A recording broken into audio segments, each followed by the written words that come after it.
Caleb McAllister struck a match against the porch rail, held the burning newspaper up to the wind, and let the flames eat every word before the ink could shame him twice. "Let 'em laugh," he said to the empty mountain. "Let every last one of 'em laugh." But 100 miles east, at a telegraph desk in a rail town, a woman named Hannah Brooks read that same notice and set down her pen. If you're watching, subscribe, and stay with me to the very end. And tell me in the comments what city you're watching from, so I can see how far this story travels. The notice ran on a Tuesday in the classifieds of the Millbrook Weekly Ledger, wedged between a lost heifer and a foreclosure sale, and by Wednesday, half the county had read it aloud at least once. It did not read the way such notices read. Most men who advertised for a wife led with their acres, their cattle, their standing. They wrote of good Christian character and steady hands and a house already built. They lied politely the way lonely men do, dressing up thin lives in Sunday clothes so a stranger might board a train and gamble her whole future on the difference between the words and the man who wrote them. Caleb McAllister did not lie. His notice began with a single line, and it was that line that made grown men slap their knees at the mercantile counter.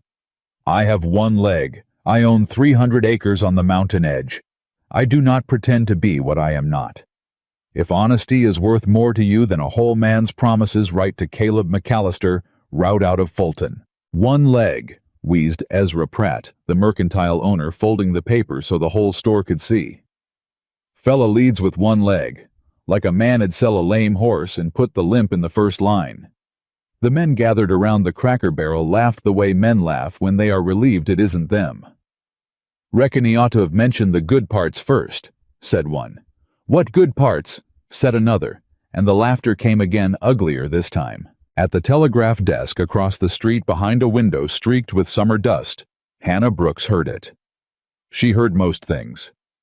The telegraph office sat at the center of Millbrook, the way a heart sits at the center of a body, and every rumor, every death, every fortune won and lost passed through the wire under her fingers before it passed through anyone's mouth. She had learned the town by its secrets long before she'd learned it by its faces.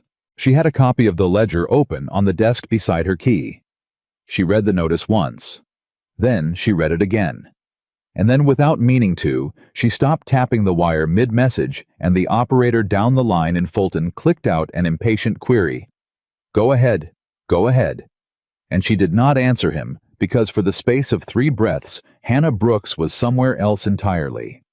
"I do not pretend to be what I am not." She had spent 11 years reading men's words. She read them for a living. She read the words of husbands wiring money they didn't have, and the words of gamblers promising they'd quit, and the words of suitors in 3 different towns pouring honey down the wire to 3 different women who each believed herself the only one. She had learned that words were the cheapest thing a man owned, cheaper than bullets, cheaper than whiskey, and that a man would spend 1,000 of them before he'd spend a single true one. And here was a man who had opened with the ugliest truth he had and set it before strangers like a card laid face up. "You gonna finish that message, Hannah, or you gonna let Fulton think the wire's dead?" The voice belonged to Deborah Wills, the postmistress, who shared the front room and half the gossip. Hannah's fingers found the key again. "I'm finishing it." "You went white as a sheet just now." "I did not." "You did. Reading that fool notice weren't you." Deborah leaned over the counter to see. "The one-legged rancher. Whole town's having a time with it." "I noticed. Ezra says he'll not get a single reply. Says a man that'd advertise his own crippling has got no more sense than pride." Deborah shook her head, but there was a softness under the scorn the way there sometimes was in her. "Sad, though. Sad thing to do to yourself. Announce it to the county like that." Hannah finished the Fulton message and let the key go quiet. "He didn't announce his crippling," she said. "Course he did. It's the first line." "He announced his honesty." Hannah pulled the paper toward her and looked at the line again, and something in her chest that had been shut a long time turned over once painfully, like a key in a lock gone stiff from disuse. The leg's just what he was honest about. Deborah didn't have an answer for that. She rarely did when Hannah talked that way, which was why the two of them had lasted 6 years as friends, without ever once truly understanding each other. 90-odd miles west, and a good deal higher, where the flatland gave up and the mountains began. In earnest, Caleb McAllister was setting a fence post when the boy from Fulton rode up the switchback to tell him the whole town was laughing. Caleb didn't stop working. He tamped the dirt down around the post with the flat end of the maul, tested it with a shove of his shoulder, and reached for the next one before he answered. "That's so." "Yes, sir." The boy, Tommy Rourke, 14, and freckled and honest to a fault, which was why Caleb tolerated him, sat his horse uneasily. "Down at the feed store, Mr. Pratt read it out, and at the barber shop, and Miss Callahan said, 'I don't need the roll call, Tommy.'" "No, sir." Caleb set the post. Behind him, 300 acres of mountain summer rolled up toward the ridgeline green, going gold, the grass tall enough to hide a calf, and he had cleared and fenced and bled for every foot of it with one leg of his own, and one of carved hickory that a saddler in Cheyenne had made him for the price of a yearling. "They say anything I didn't already know about myself?" Caleb asked. "Sir." "The town. In all that laughing, they discover anything I wasn't already aware of?" Tommy thought about it, which was one of the things Caleb liked in him. He was a boy who thought before he spoke, and Caleb reckoned that put him ahead of 2/3 of the grown men in the county. "No, sir, I don't guess they did." "Then they didn't tell me nothing." Caleb straightened, wiped his palm on his trousers, and finally looked at the boy. His face was weathered the color of a saddle, and older than his 39 years, and there was a stillness in it that most men mistook for coldness until they'd known him long enough to learn it was the opposite, that it was a man holding himself very carefully. The way you hold something that has already been broken once and mended. "You ride up here to tell me I'm a laughingstock?" "No, sir." Tommy went red. "I rode up because I figured you'd want to hear it from a friend before you heard it from a stranger. So you wouldn't be caught out." And Caleb, who had not smiled in front of another human being in a long while, felt something move at the corner of his mouth. "That was decent of you."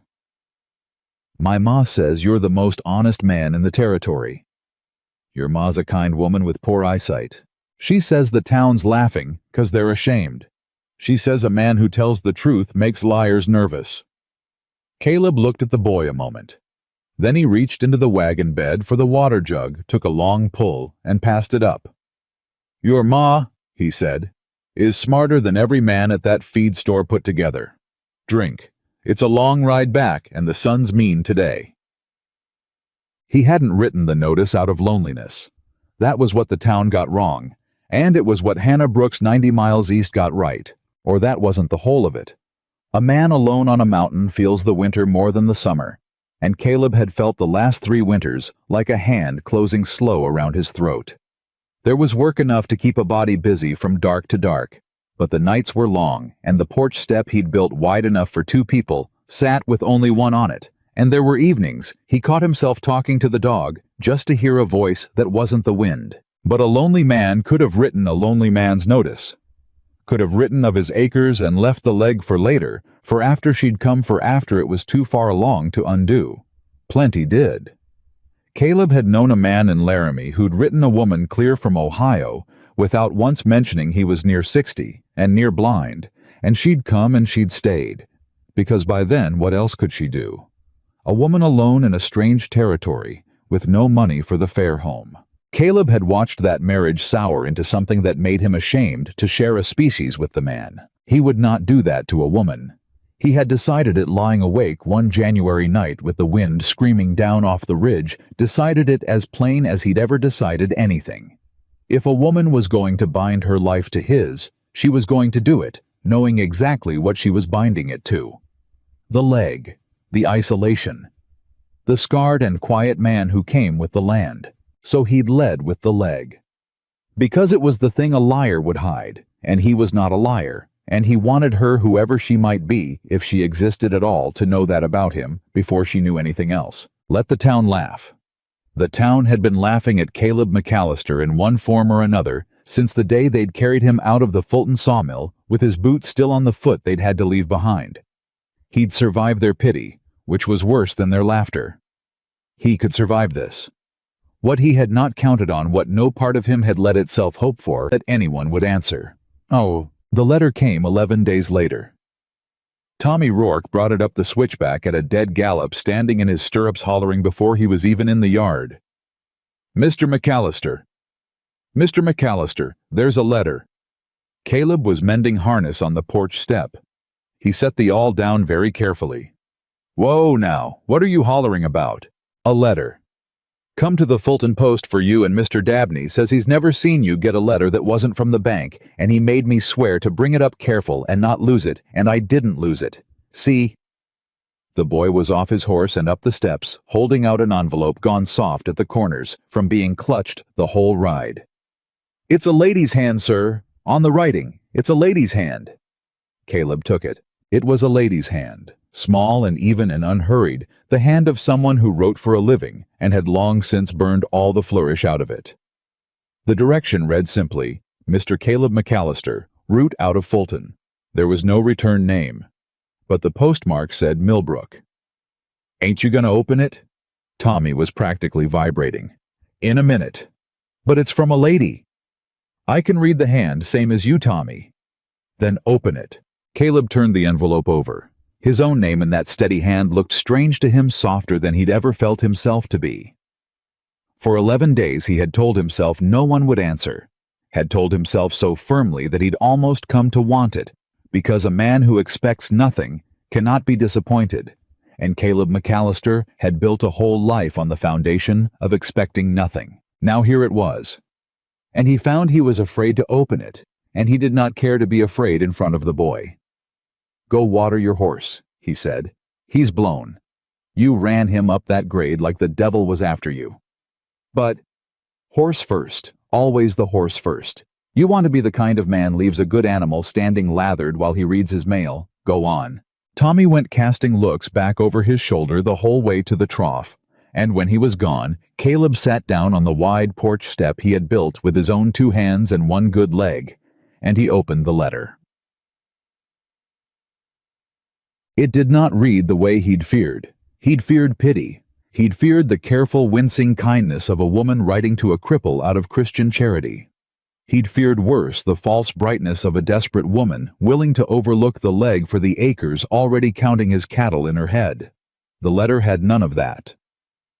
"Mr. McAllister, I read your notice in the Ledger. I am the telegraph operator here in Millbrook, which means I read a great many words that men send to women, and I will tell you plainly that most of them are lies. I have spent 11 years reading lies. I have gotten good at it. Yours were not lies. That is why I am writing. You put your leg first. I understand why, though I doubt the men laughing at you down at the Mercantile do. You put it first because it is the thing a lesser man would hide, and you wanted whoever read it to know you would not hide things from her. I want you to know that I read it correctly. I want you to know that at least one person in this county did.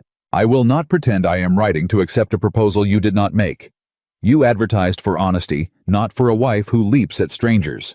So let me be honest in return, since that seems to be the coin you deal in. I am 32 years old. My parents are dead. I have no beauty to speak of, and no fortune at all, and I have long since stopped expecting either love or its imitation, having watched too much of the imitation pass under my fingers on the wire. I value one thing above all others, and it is the thing you led with, and I did not believe I would find it advertised in a newspaper between a lost heifer and a bank sale. I do not know if we would suit. I know only that I would rather correspond with an honest man about the truth than with 100 liars about a dream. If you care to write back, I will read it. Hannah Brooks, Millbrook. Caleb read it 3 times. The first time fast, the way a man crosses a river he's afraid of. The second time, slow, weighing each line. The third time he read it aloud quietly to the mountain and the dog and the empty half of the porch step. And when he came to the line, I want you to know that I read it correctly. His voice caught, and he had to stop, and he sat there a long moment with the paper in his weathered hands, and something wet standing in his eyes that he would have denied to any living soul. Because in 3 years on that mountain, in 11 days of laughter from a whole county, in a lifetime of being looked at first as a whole man to be envied, and then as a broken one to be pitied, no one had read him correctly. And a stranger, 90 miles east, a woman he had never seen, had read him in a single line of newsprint, the way he had never in his life been read. "Mr. McAllister." Tommy was back, hat in hand, watching him with a boy's frank worry. "You all right, sir? You look—" "I'm fine, Tommy." "You're crying." "I'm not." "You are, though." "It's all right. My pa cried when my sister was born, and he's the toughest." "Tommy." Caleb folded the letter along its creases, slow and careful, and slid it back into the soft envelope. And he found his voice was not entirely steady when he spoke. "You ever done a thing that folks laughed at, really laughed? And you did it anyway, 'cause you knew it was right, even though everybody you knew told you it was fool's business?" Tommy considered this with his customary seriousness. "I gave my lunch to the Perkins kids most of last winter," he said, "'cause their pa drinks and there weren't food, and the other fellas said I was soft, called me names." "You keep giving it." "Yes, sir. They needed it worse than I did." Caleb looked at the boy a long moment. "You gave your lunch to hungry children and the town called you soft," he said. "I told the truth about my own leg and the town called me a fool. Reckon you and I are in the same business, Tommy. And I reckon it's a better business than theirs, whatever they say at the feed store." He stood tucking the letter into his breast pocket over his heart, though he'd have died before he'd have named it that. "Now, I've got a letter to answer, and I want it done right, and I write slow. So you'll stay to supper, and you'll carry it down to the Fulton Post in the morning, and you'll guard it with your life. Can you do that?" Tommy's whole face lit like the sun coming over the ridge. "Yes, sir, with my life, sir." "Don't get carried away. It's a letter, not the mail train." But there was warmth in it, and the boy heard the warmth and grinned all the wider.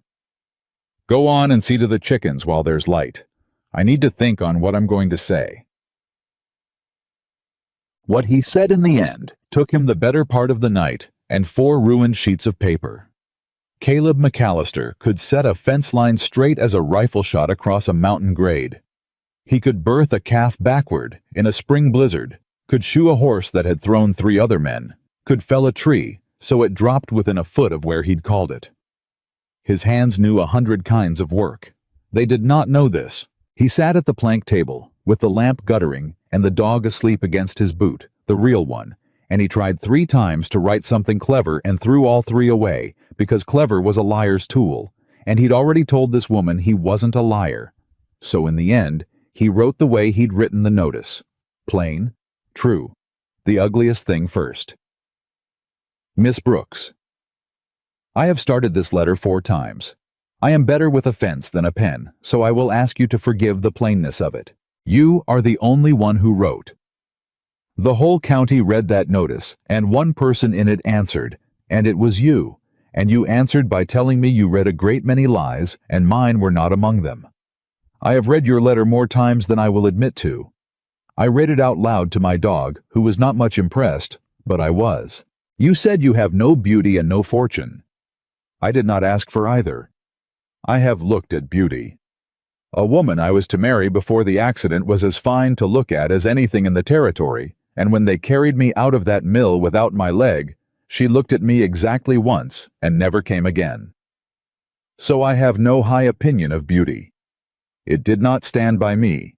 I do not imagine it would stand by you either when the hard times came, and out here the hard times always come. You said you have stopped expecting love. I stopped too. 3 years back on this mountain, I stopped. I built a porch step wide enough for 2 because I am a stubborn fool who would not let go of the hope even after I'd told myself it was dead. I have sat on the one side of it for 3 years. I do not know if we would suit either.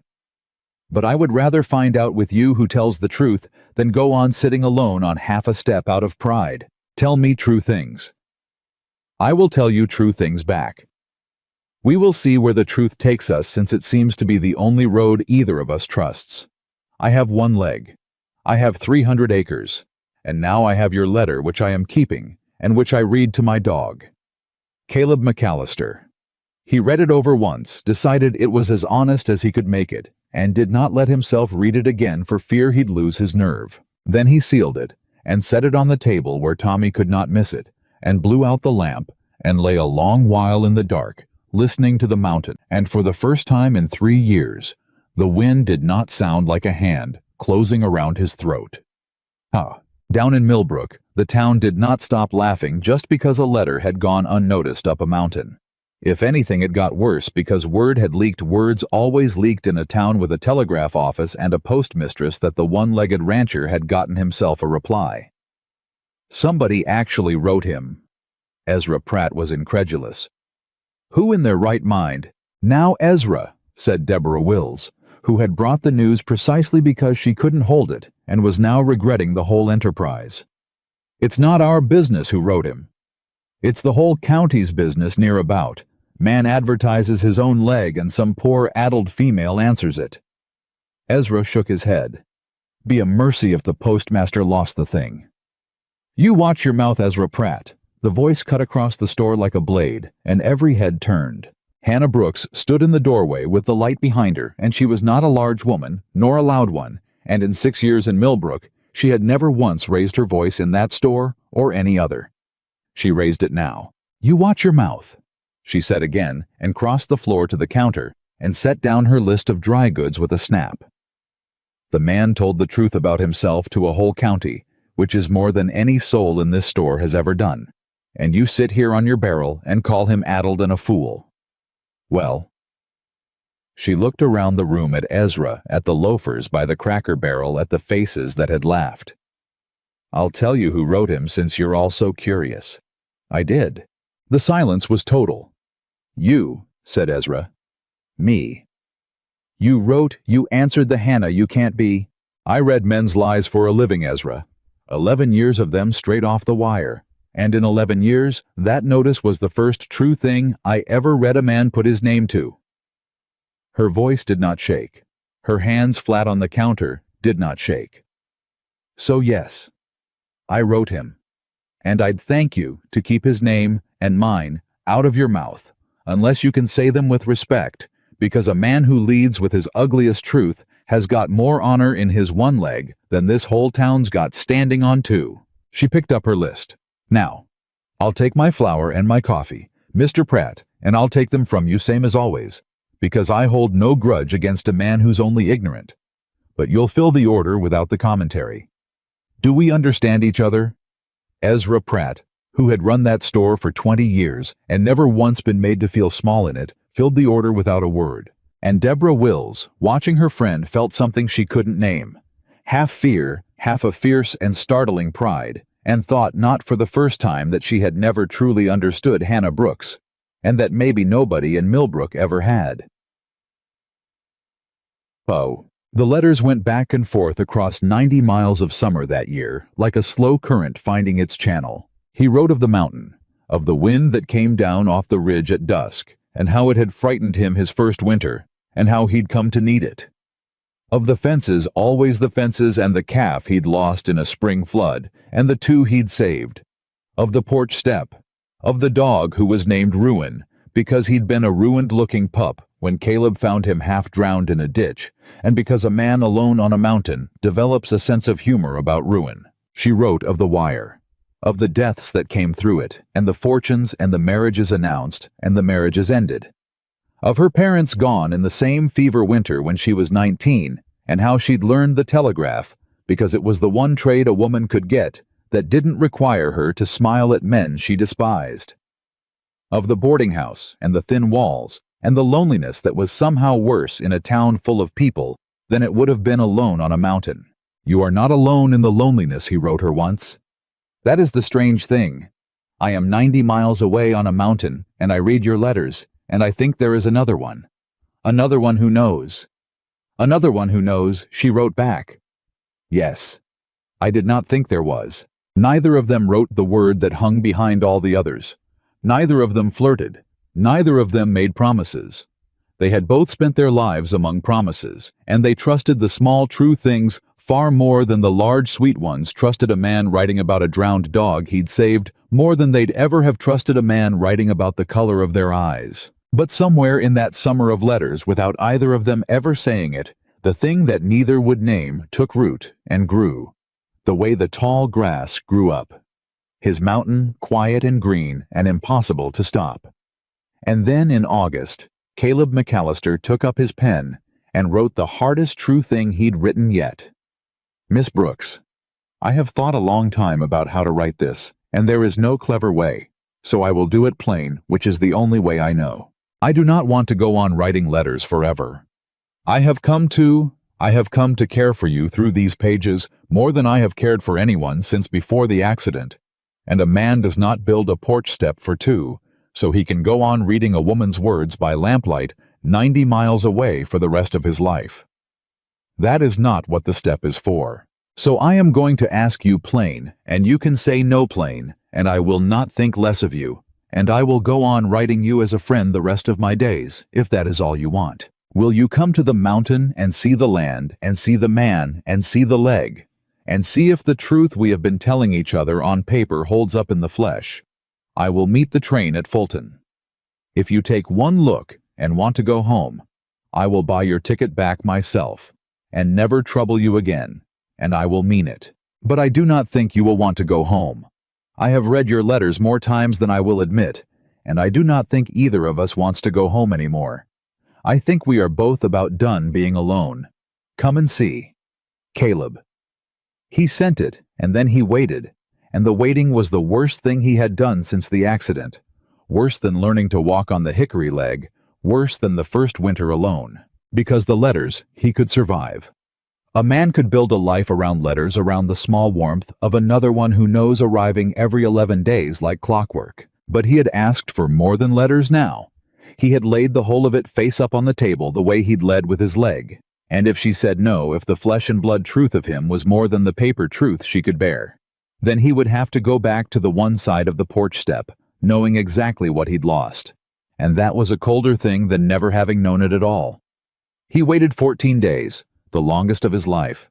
On the 15th, Tommy Rourke came up the switchback at a dead gallop, standing in his stirrups hollering. But this time he wasn't holding a letter. This time he was holding a telegram. Mr. McAllister. It come over the wire, direct. She sent it herself, off her own key. Mr. Dabney says, and it's the shortest one he ever wrote down, and he made me swear, give it here. Caleb took the flimsy yellow paper with a hand that was not steady and unfolded it, and read the 4 words she had tapped out with her own fingers, 90 miles east, at the desk where she had first read his notice, and set down her pen. I have never run. And below it, the time and the date, and her name.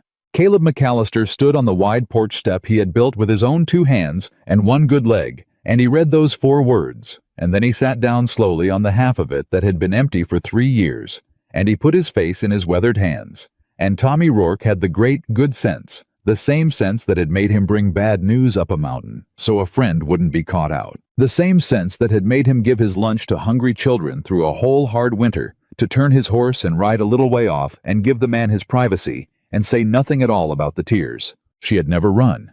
Neither had he. And 90 miles east at the telegraph desk, where the whole thing had started, Hannah Brooks sat with her hand still resting on the key, listening to the town go about its ignorant business beyond the dusty window. And she was not afraid, and she was not laughing, and for the first time in 11 years of reading other people's words across the wire, she had sent 4 of her own that were the truest she had ever spoken. She was going to the mountain. She had already begun in the quiet of her own mind to pack. The packing did not go the way she'd imagined. Hannah Brooks had lived 11 years out of a single trunk and a carpet bag, and she had believed sitting at her key, with her hand still warm, from sending those 4 words that she could pack her whole life in an afternoon. She was wrong. Not because there was so much, because there was so little, and the little of it broke her heart to touch. You're really going, Deborah Wills said from the doorway of the boarding house room. She'd come up without knocking, which she never did, and Hannah understood from that alone that her friend was frightened. I'm really going. To a man you've never laid eyes on a mountain you've never seen, 90 miles from a single soul who knows your name. He knows my name. Hannah folded a shawl into the trunk. He's read it more times than he'll admit. His words, not mine. Hannah.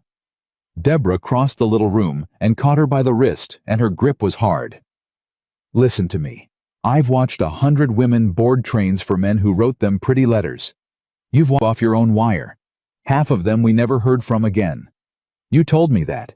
You told me the wire goes quiet on a woman and you spend the rest of your life wondering. I remember telling you. Then how can you? Because he didn't write me pretty letters. Hannah turned, and there was something in her face that stopped Deborah cold, something that had not been there 6 months ago, before the notice, before the wire, before 4 words tapped out of her own hand. He wrote me true ones. There's a difference, and I've spent 11 years learning it, and I would stake my life on the difference. I am staking my life on it. That's exactly what I'm doing. Deborah's grip loosened. Her eyes had gone wet.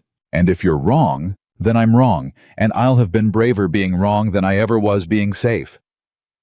Hannah covered her friend's hand with her own. Deborah, I have been safe for 11 years. I have been so safe I stopped being alive. You know it. You've watched it. I read the whole world's joys and sorrows off that wire, and I felt none of them because feeling them would have meant admitting I had none of my own coming. Her voice thickened. He built a porch step wide enough for 2, and he sat on one side of it for 3 years out of a stubbornness that matched my own. I am done being safe. I'd rather be his kind of fool than the kind I've been. For a long moment, neither of them spoke. Then Deborah wiped her face with the heel of her hand, hard the way she did everything, and said, "Well, if you're going to be a fool, you'll not do it in that gray dress. You'll wear the blue. And I'm coming to the station to see you off, and if he's a scoundrel, you wire me 1 word, you wire me home, and I'll have the marshal on the next train before your trunk's off the platform. He's not a scoundrel. You wire me home anyway. Promise it." "I promise it." "And the blue dress." Hannah almost laughed, and the almost laugh cracked something loose in her chest that had been shut a very long time. And the blue dress. That should have been the end of it. It was not, because when Hannah went down the next morning to book her passage, the Millbrook station master, a heavy-set man named Cobb, who had never once in 6 years looked at her as anything but the girl who ran the wire. He grudged paying for, leaned across his counter and said low, "You're the one answered that cripple's notice." Hannah set down her fare money. "I'm the one who answered Mr. McAllister's notice, yes. Word of advice free of charge." Cobb didn't touch the money. "That ticket's to Fulton. You know what's in Fulton besides your one-legged rancher? I imagine you'll tell me. The Fulton sawmill." He said it like it meant something and watched her face to see if it did. "The one that took his leg. And the man that owns it. Vernon Slade." He leaned closer. "Slade's been trying to get McAllister's 300 acres for 6 years. Water rights. There's a creek runs off that mountain, feeds half the valley, and it crosses McAllister's land, and Slade wants it, and McAllister won't sell, and Slade is not a man accustomed to, won't." The station went very quiet around them. A fly buzzed against the window glass. "That's not my business," Hannah said, and heard how thin it sounded. "It's about to be." Cobb finally took the money, slow counting it. "You marry that man, you marry his fight. And Slade fights dirty miss. Ask anyone in Fulton how McAllister came to lose his leg in the first place, and then ask him why the inquest never went nowhere. Ask him that." He slid her the ticket. "Fulton, one way. Enjoy the ride." Hannah took the ticket with a hand she willed not to shake, and she did not give Cobb the satisfaction of a single question, and she walked out onto the platform, with her spine straight as a rail line. But inside the 4 calm words she had sent, "I have never run," had begun to feel less like a vow, and more like a dare. She'd flung at a thing she couldn't see. Ask him how McAllister came to lose his leg, and then ask him why the inquest never went nowhere. The train was 2 days, with a change at the junction, and Hannah spent the whole of it turning Cobb's words over the way she'd once turned Caleb's notice over, reading them for the lie in them, or the truth. She could not find the lie. That was what frightened her. Cobb was a small, mean man, and small, mean men lied for sport, but there had been no sport in his face when he'd said water rights. There'd been something almost like a warning. As if even Cobb, who hated her, hadn't been able to let her board that train without telling her what she was riding toward. She had 11 years of The Wire behind her, and The Wire had taught her one iron law: money. Moving quietly is the most dangerous thing in the world. A man who wants your land and can't buy it will find another way to take it, and the other ways are always worse. Caleb hadn't written a word about any of it. Not one line in a whole summer of true letters. Not the sawmill, not Vernon Slade, not the water, not the inquest that went nowhere. By the time the train pulled into Fulton, in the long gold light of a summer evening, Hannah Brooks had decided two things, and decided them hard. The first was that she was still going to the mountain. The second was that the first true thing she said to Caleb McAllister face to face after 90 miles and a summer of paper was not going to be hello. She saw him before the train had fully stopped. He was standing at the far end of the platform, apart from the small knot of people waiting, his hat in his hands, and he was not looking at the train windows the way the others were searching. He was looking at one window. Hers. As if he'd known somehow exactly where she'd be sitting, though they had never exchanged so much as a photograph. And she knew him too. Instantly. Not by any description. He'd never described himself too honest to flatter and too proud to complain, but by the stillness of him. He stood the way his letters read. Plain, squared. A man holding himself very carefully because he'd been broken once and mended and did not intend to be caught off guard again. The hickory leg she saw last, and it did not matter at all exactly as she'd told him it wouldn't, and she felt a fierce satisfaction at being proven right about her own heart. She came down the steps. He came forward to meet her, one hand out for her carpet bag, and he stopped an arm's length away, and for a moment neither of them said anything, because there was too much, and none of it would fit in a station full of strangers. Then Caleb McAllister said, quiet the way he'd said it in his letter, the way she'd known he would, "You didn't run." And Hannah Brooks looked up into the weathered face of the only honest man she'd ever read, and did not say hello, and did not say she was glad, though she was more than she'd known a person could be. She said, "Tell me about Vernon Slade." She watched it hit him. She watched the name go into him like a splinter under a nail. Watched the careful stillness crack for just a second before he sealed it shut again. And in that second, she had her answer, and her heart dropped, because it meant Cobb had not been lying. "Where'd you hear that name?" Caleb said. "Millbrook Station, from a small mean man who took my fare and gave me a warning I didn't ask for." She did not let go of his eyes. "He said you lost your leg in Slade's sawmill. He said Slade's wanted your 300 acres for 6 years. He said there was an inquest that went nowhere. And he said if I married you, I married your fight." She drew a breath. "You wrote me a whole summer of true things, Caleb McAllister. You told me about a drowned dog and a dead calf and a porch step. You never once told me a man was trying to take your land." For a moment she thought he'd deny it. She almost hoped he would, because a denial she could catch, a denial she'd know how to read. He didn't deny it. He set her carpetbag down on the platform slow, and he straightened, and he looked at her the way she imagined he looked at a fence line that had gone crooked in the frost, squarely without flinching, taking the true measure of a hard thing. "You're right," he said. "I didn't tell you, and I owe you the why of it, and the why is not a good one, so I'll give it to you plain, and you can judge it." He turned his hat once in his hands. "I didn't tell you because I wanted one thing in my life that Slade hadn't touched. I wanted the letters to be clean of him. Every acre I own, he's put his shadow on. The creek, the mill, my own leg, there's not a piece of my life that man hasn't reached into." His jaw worked. "And then your letters started coming, and they were the one thing that was mine, and only mine, and I could not bear to let his name into them. So I kept him out. That was selfish, and it was a kind of lie by leaving out, and you caught it inside of 2 minutes on this platform, which is exactly why I wrote you, and not some woman who couldn't." He looked at her steadily. "I should have told you.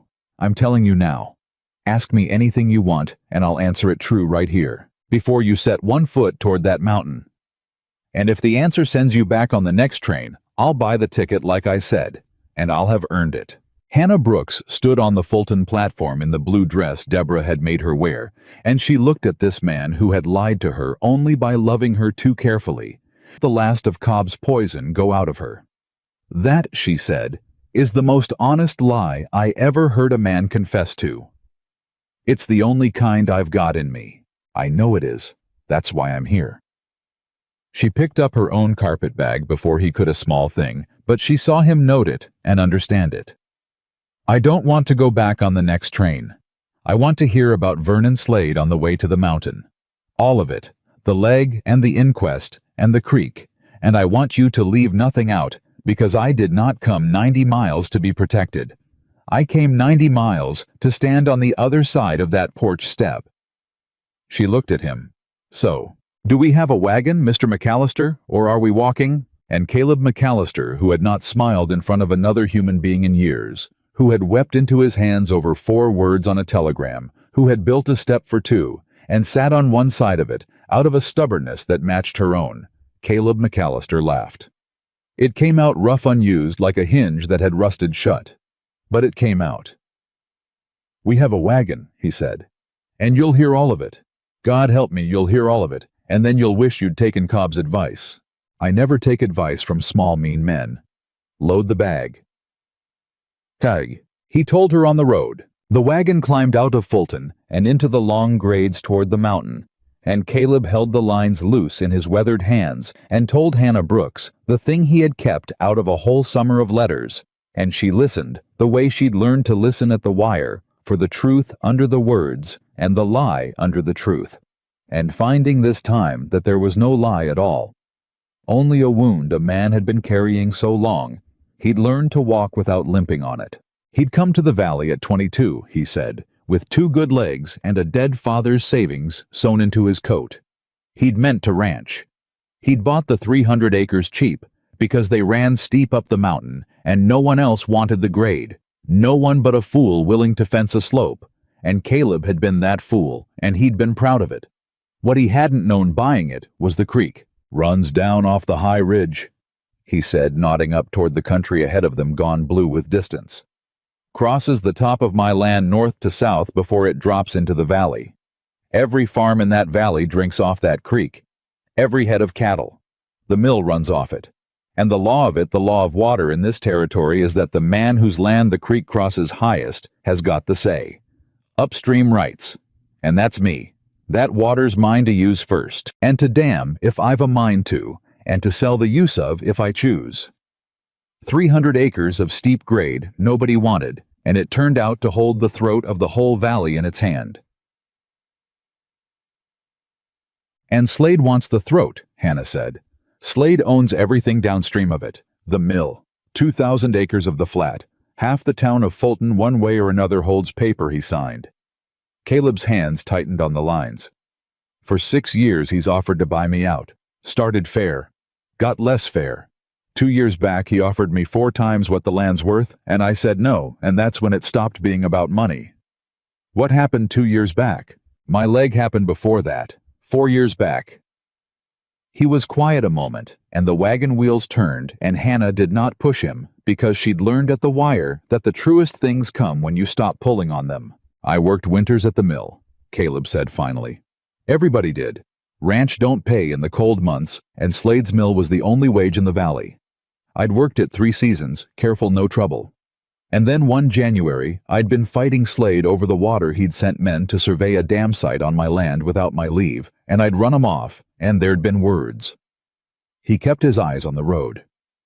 2 days after the words, the big saw through of the guard came loose. On the saw I'd run safe for 3 seasons. Came loose while I was feeding it. And I went down, and the saw came with me, and by the time they got it stopped, I had 1 leg and a boot they buried with the foot still in it. Hannah did not gasp. She'd heard too many terrible things off the wire to gasp at a true one told plain. But her hand resting on the wagon seat between them closed slowly into a fist. "The guard came loose," she said. 2 days after you crossed Vernon Slade." "That's right." "And the inquest went nowhere. Slade owns the coroner's paper same as everybody's." Caleb's voice was flat, worn smooth by 4 years of carrying it. The finding was operator error. Said I fed it careless. Said a careful man keeps his guard checked, and I hadn't, and it was my own fault, and the mill bore no liability. He glanced at her once. There were men saw that guard sound the night before, 2 of 'em. Neither would say so at the inquest, and I don't blame 'em, because both of 'em had families, and both of 'em owed Slade paper, and a man'll swallow a lot to keep a roof over his children. I'd have done the same in their place. I don't hold it against 'em. But you know. I know. He said it without heat, which was somehow worse than if he'd raged. I know the way you know a thing you can't prove and never will. Slade took my leg to soften me up, and it didn't work because I came off that mill floor meaner than I went on, and I built my ranch on one leg out of pure spite as much as anything to prove to that man he couldn't grind me down. And he's spent the 4 years since trying to prove he can. He shook the lines, and the horses leaned into the grade. So that's Vernon Slade, Miss Brooks. That's the fight you married. And you had a right to know it before you climbed on this wagon, and I'm ashamed I let a station master tell you instead of me. What shall we? Hannah was quiet a long moment. The wagon climbed. I haven't married anything yet, she said finally. Caleb's hands went still on the lines. No, he said. No, you haven't. I misspoke. I said I haven't yet. She turned on the seat to look at him full. There's a difference between haven't and won't.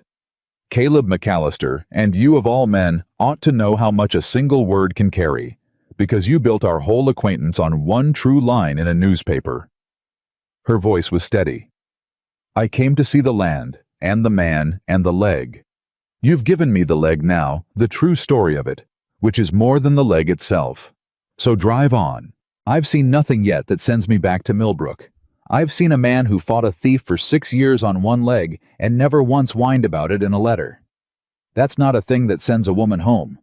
That's a thing that makes her wonder why she waited 32 years to find it.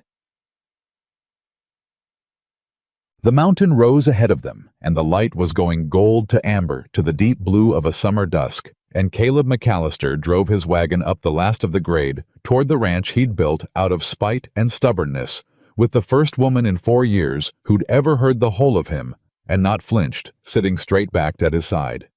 He did not say anything for a while. Then he said low, Ruin's going to like you. The dog. The dog, he's a poor judge of most everything, but he's got a nose for honest people, runs from the rest. A pause. He'll take one look at you and never leave your side. I'd bet the ranch on it.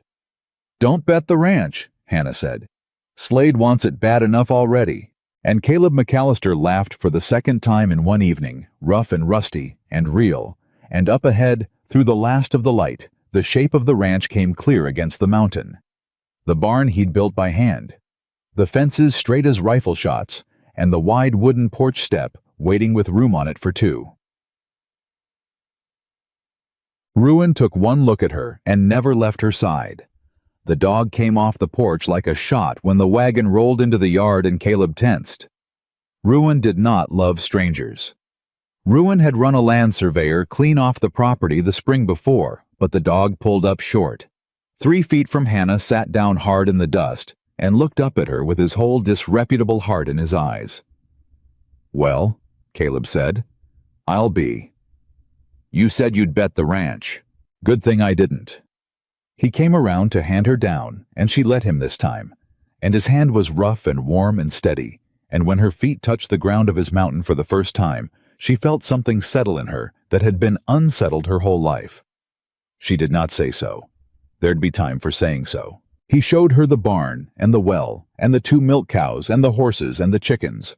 And last of all, when the dark had truly come down, and the stars had opened up over the ridge in a way she'd never seen in a town, he showed her the porch step. This is it, he said, and there was something almost shy in him. This man who had confessed a stolen leg without flinching. The famous step, wide enough for 2, sat on the one side of it 3 years telling myself I was a fool. Hannah looked at it a long moment. Then she sat down on the empty side. The side that had been empty 3 years. It's a good step, she said. Caleb McAllister stood in his own dark yard and looked at a woman sitting on the side of his porch step that he had built for a hope he'd told himself, and he could not speak for a moment, and Ruin climbed up and lay down across her feet, as if he'd done it every night of his life. "I'll take the barn," Caleb said when he could. "You'll have the house. There's a bolt on the inside of the door, and I'll not come near it. We're not married, and I'll not have you sleeping under my roof with your reputation in question. Come morning, I'll drive you to the Parsons if you want it, or drive you back to the train if you don't, and either way I'll have wronged no one." He paused. "That's how it'll be. Honest and above board, same as everything else between us." And Hannah Brooks, sitting on the good step under the mountain stars with a ruined dog across her feet, understood that she was never going back to Millbrook, and that she had known it since 4 words went out under her own hand off her own key, and that the knowing was the least afraid she'd ever been. "The Parsons," she said. "In the morning, if you'll have me." Caleb went very still. "You've been here 2 hours. I've been here a summer. The 2 hours are just my body catching up to my letters." She looked at him steady. "You asked me to come and see the land and the man and the leg. I've seen them. I've seen your dog choose me and your fences run straight and your steps sit empty 3 years because you're as stubborn as I am. What else is there to see, Caleb? What would waiting show me that I don't already know?" He opened his mouth, closed it. "Nothing," he admitted. "Not a thing. Then the Parsons, in the morning." She reached down and scratched Ruin between the ears, and the dog groaned with pleasure, and she smiled the first full smile she'd smiled in longer than she could remember. "Now go sleep in your barn, Mr. McAllister, before you say something clever and ruin it. You've been honest all night. Don't spoil your record." He laughed once more, the sound coming easier now 3 times in one evening after years of silence, and he tipped his hat to her, the way a man tips his hat to something he means to honor, and he went to the barn. And that would have been the end of it, and a good end, the best end either of them had ever hoped for. Except that in the deep of the night, Ruin came up off Hannah's floor snarling, and a orange light was flickering against the window that had no business flickering, and somewhere out in the dark, a man's voice was laughing. Not Caleb's rough, rusty laugh, but a cruel one, a satisfied one, and by the time Hannah got the door open, the whole west fence line was burning.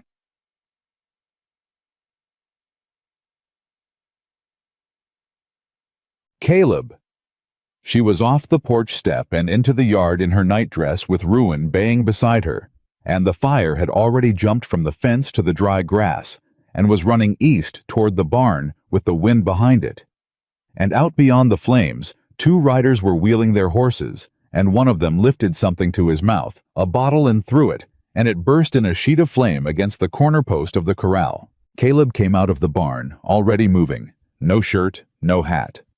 The hickory leg strapped on, crooked in his haste, and he took in the whole of it in one hard glance, the fence, the grass, the barn, in the fire's path, the horses screaming in their stalls, the 2 riders in the dark. "The horses!" he shouted. "Hannah, the horses! The barn, get 'em out!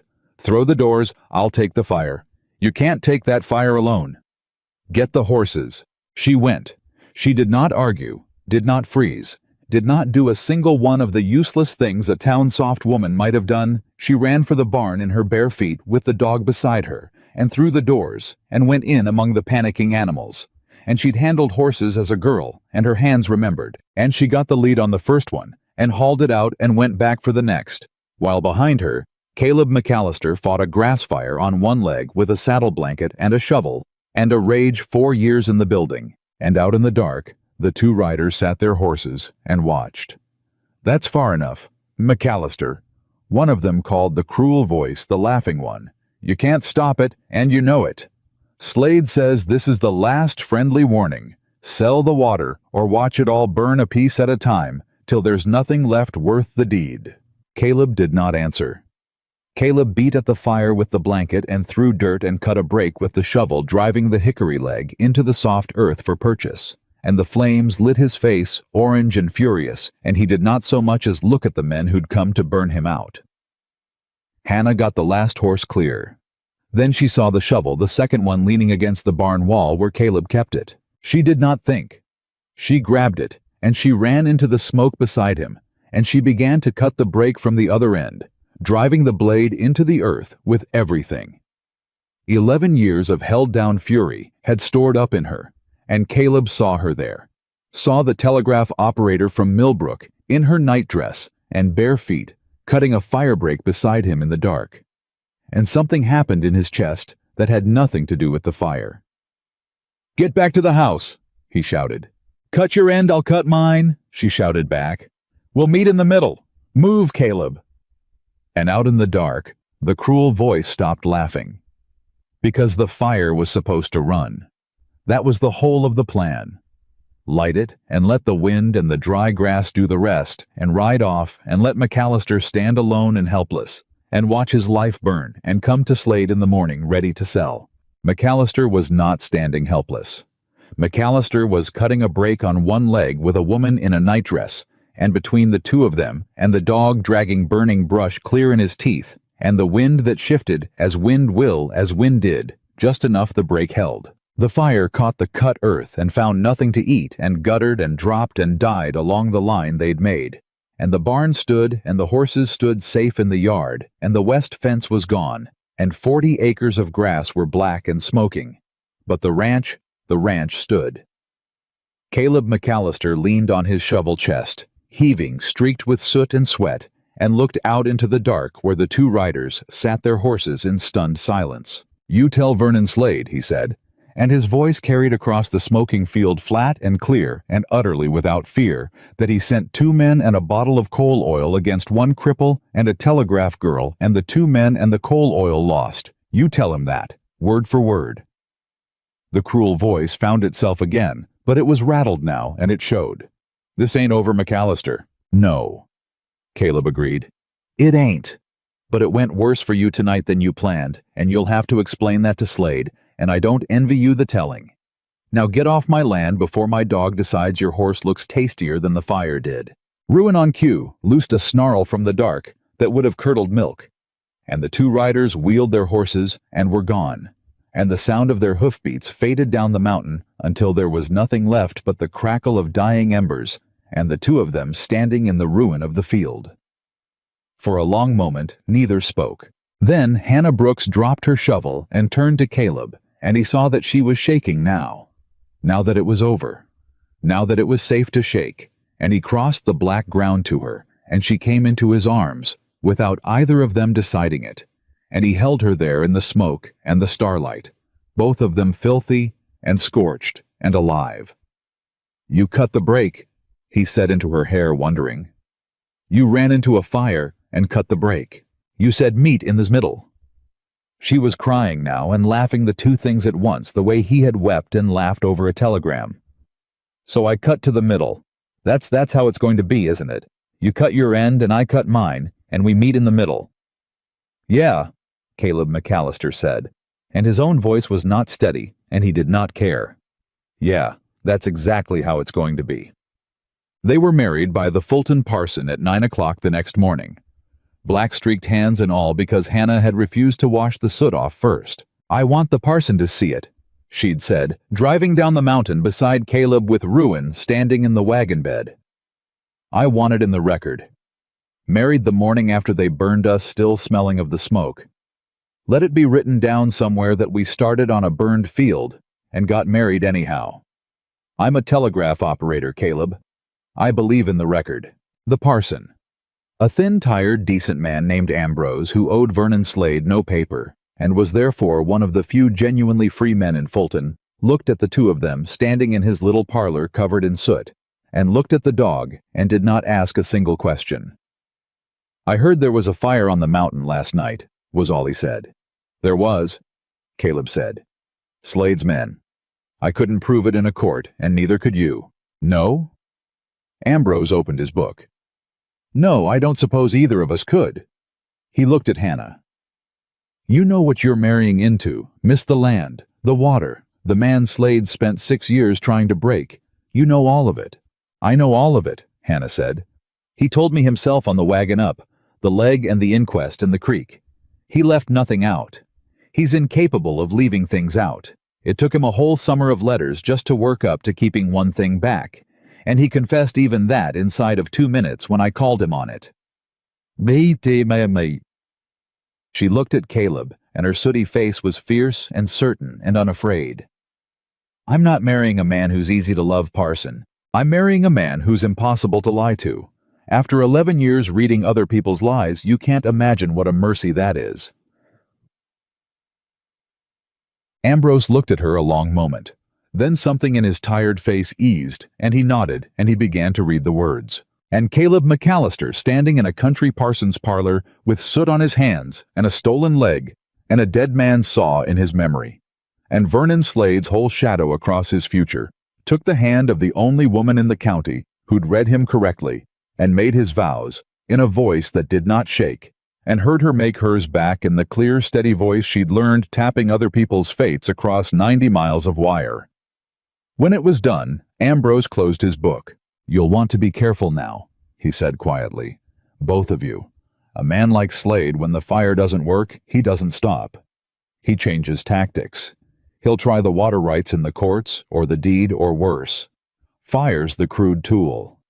When the crude tool fails, men like Slade reach for the law, and the law's the one weapon he's got more of than you do.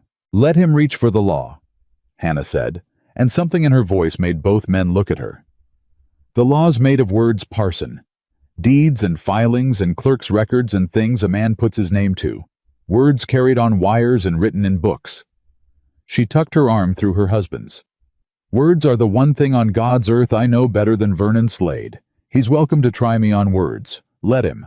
I've been waiting 11 years for a fight worth having. And Caleb McAllister looked down at his brand new wife, the telegraph girl who'd cut a fire break in her nightdress, and married him in the soot, and just declared war on the richest man in the valley, in a Fulton parlor, before the ink was dry on her own wedding lines, and he understood with a certainty that went all the way to the hickory foot he stood on, that Vernon Slade had made the worst mistake of his life the night he sent 2 men and a bottle of coal oil up that mountain.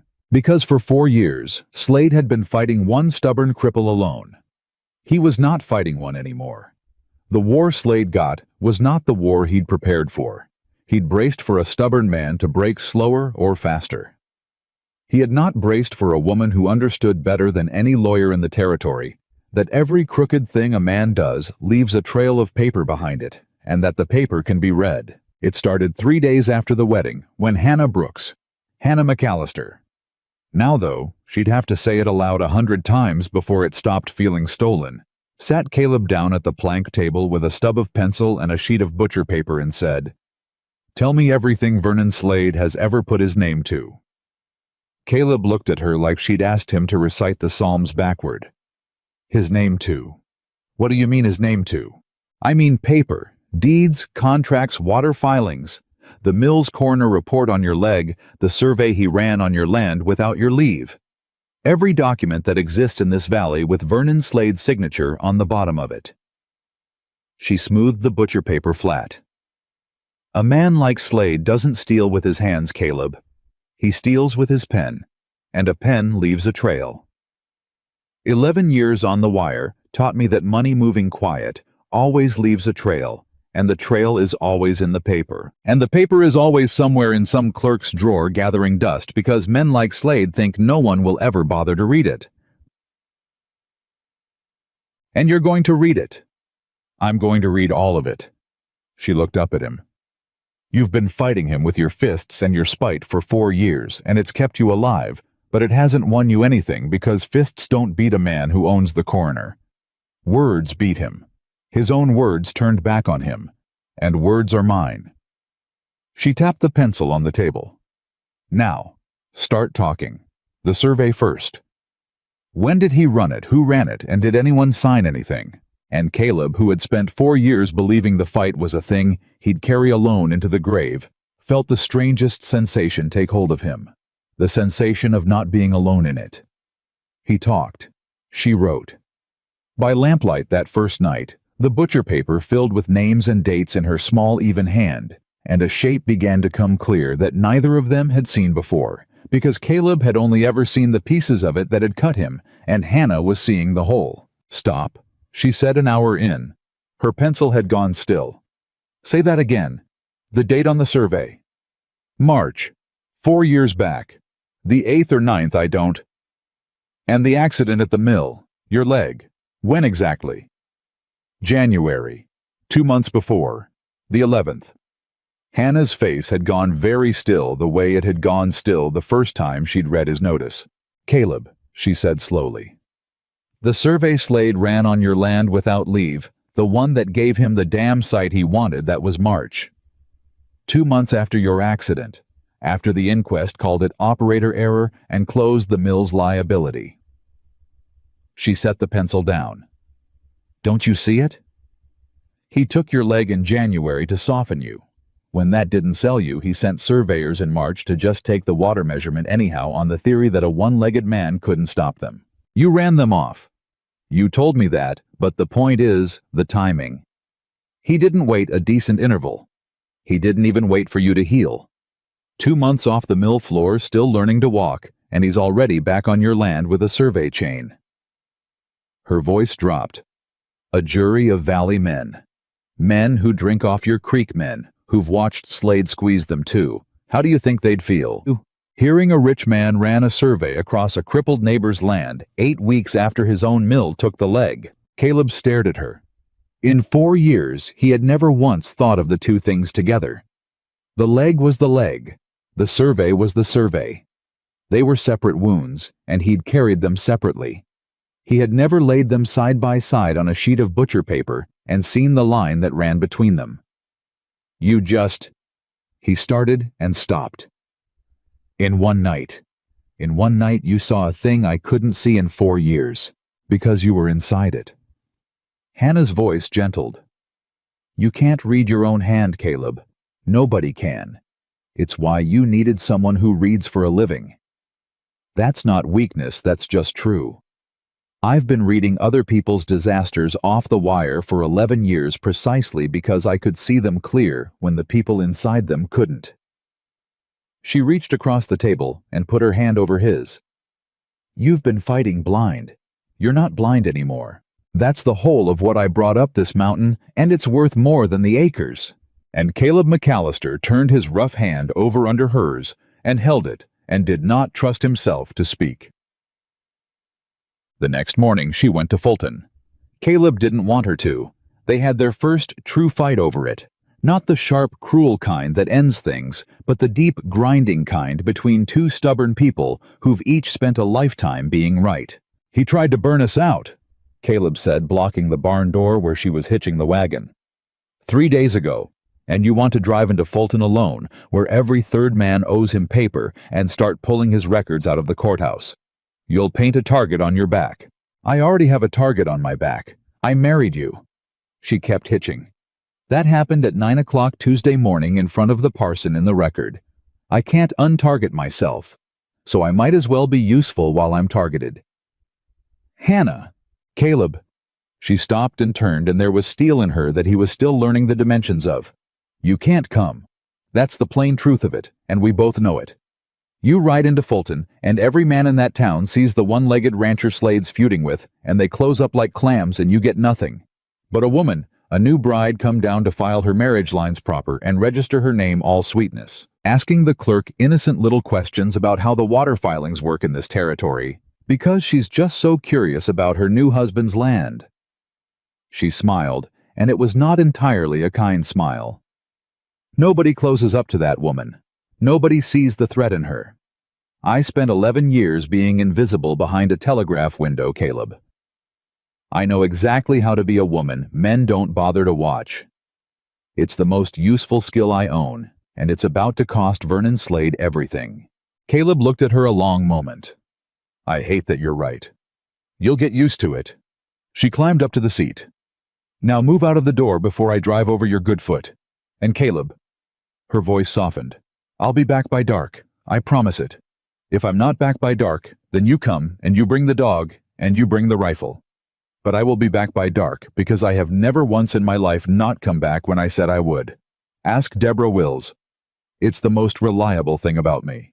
She was back by dark. She came up the switchback in the last of the light with the wagon and a leather folder on the seat beside her that had not been there in the morning, and Caleb was waiting in the yard the way he'd waited 14 days for a telegram. And when she climbed down, she was pale, and her hands were not quite steady, eyes were burning. "Well," he said, "feed me first. I haven't eaten since dawn and I found something, and if I try to tell it hungry, I'll tell it wrong." She pressed the leather folder into his hands. "But hold that. Hold it careful. Because, Caleb, I found the survey filing, the March one. And there's a name on it that isn't Slade's and it isn't a surveyor's. And when I tell you whose it is, you're going to want to ride down that mountain tonight and I'm going to need you not to."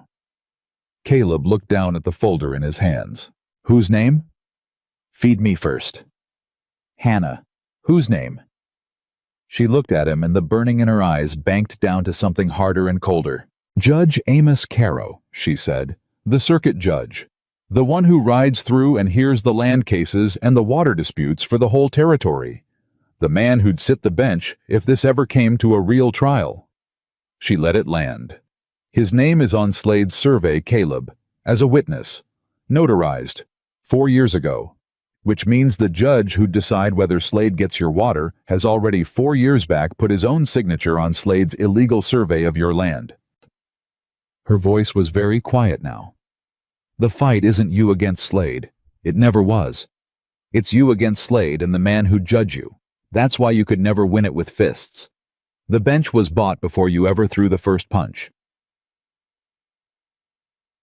The yard went silent except for the wind coming down off the ridge, and Ruin whined low, sensing the change in the two of them, and Caleb McAllister stood holding a leather folder that contained the reason 4 years of fighting had gotten him exactly nowhere. "So it's hopeless," he said. "Not a question. A man taking the measure of a thing." "No!" Hannah's answer came fast and hard. "No, Caleb.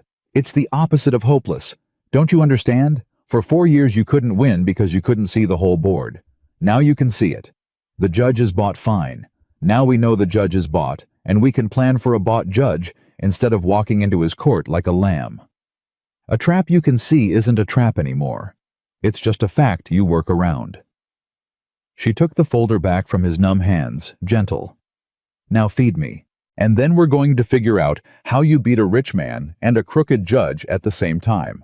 And I already have the beginning of an idea, and it's going to require me to do the one thing I swore I'd never do again in my life." "What's that?"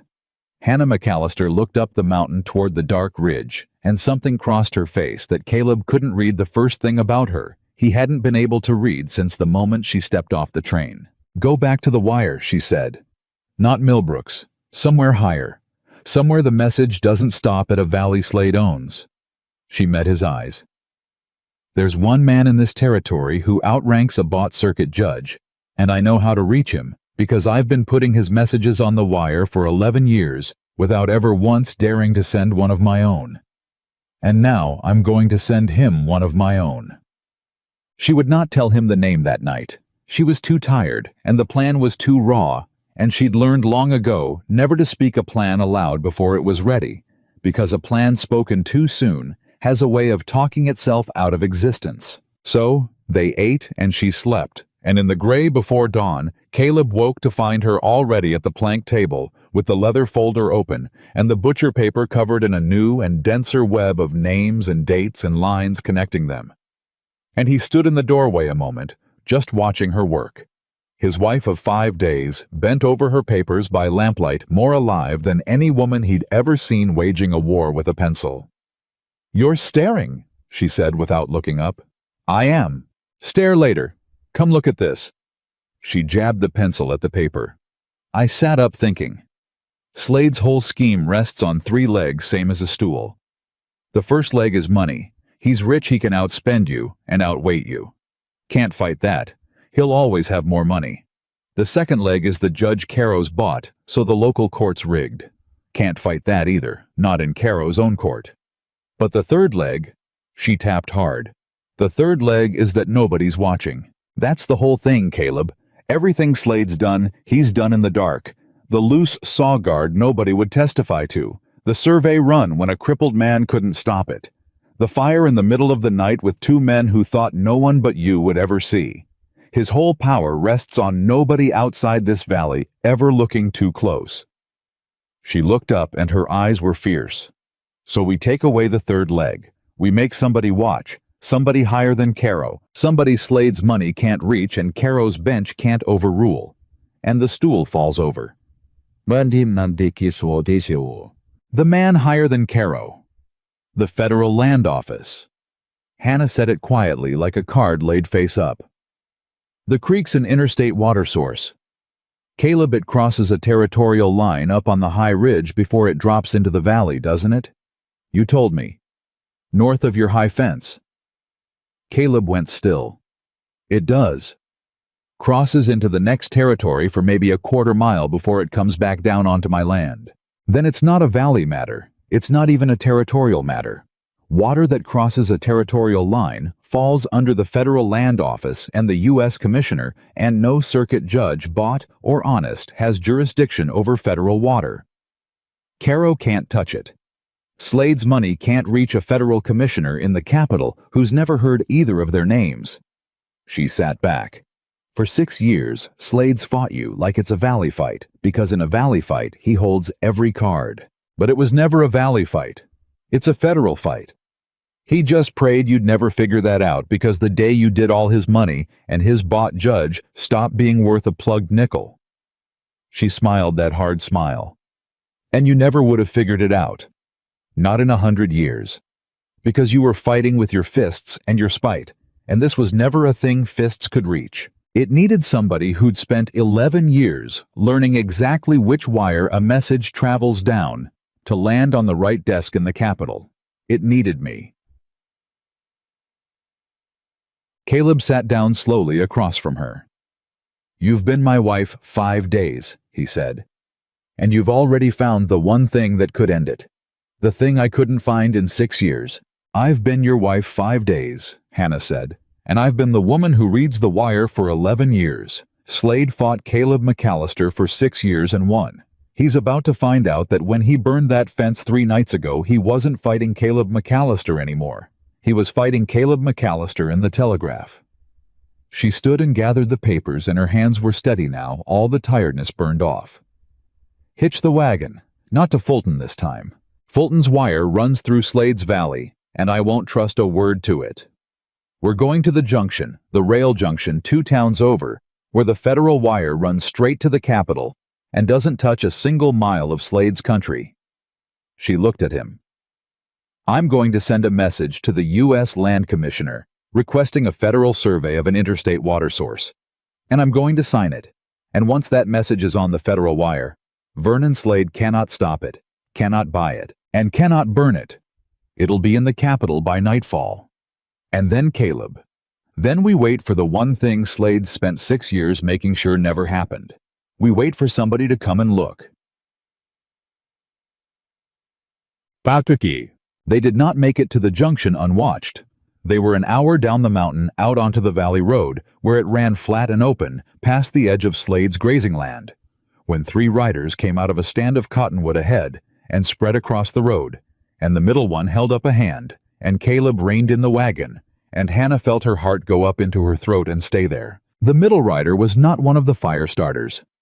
This was a bigger man, older, heavier, with a good coat and a good horse, and the soft, unhurried manner of a man who has never in his life had to hurry for anyone.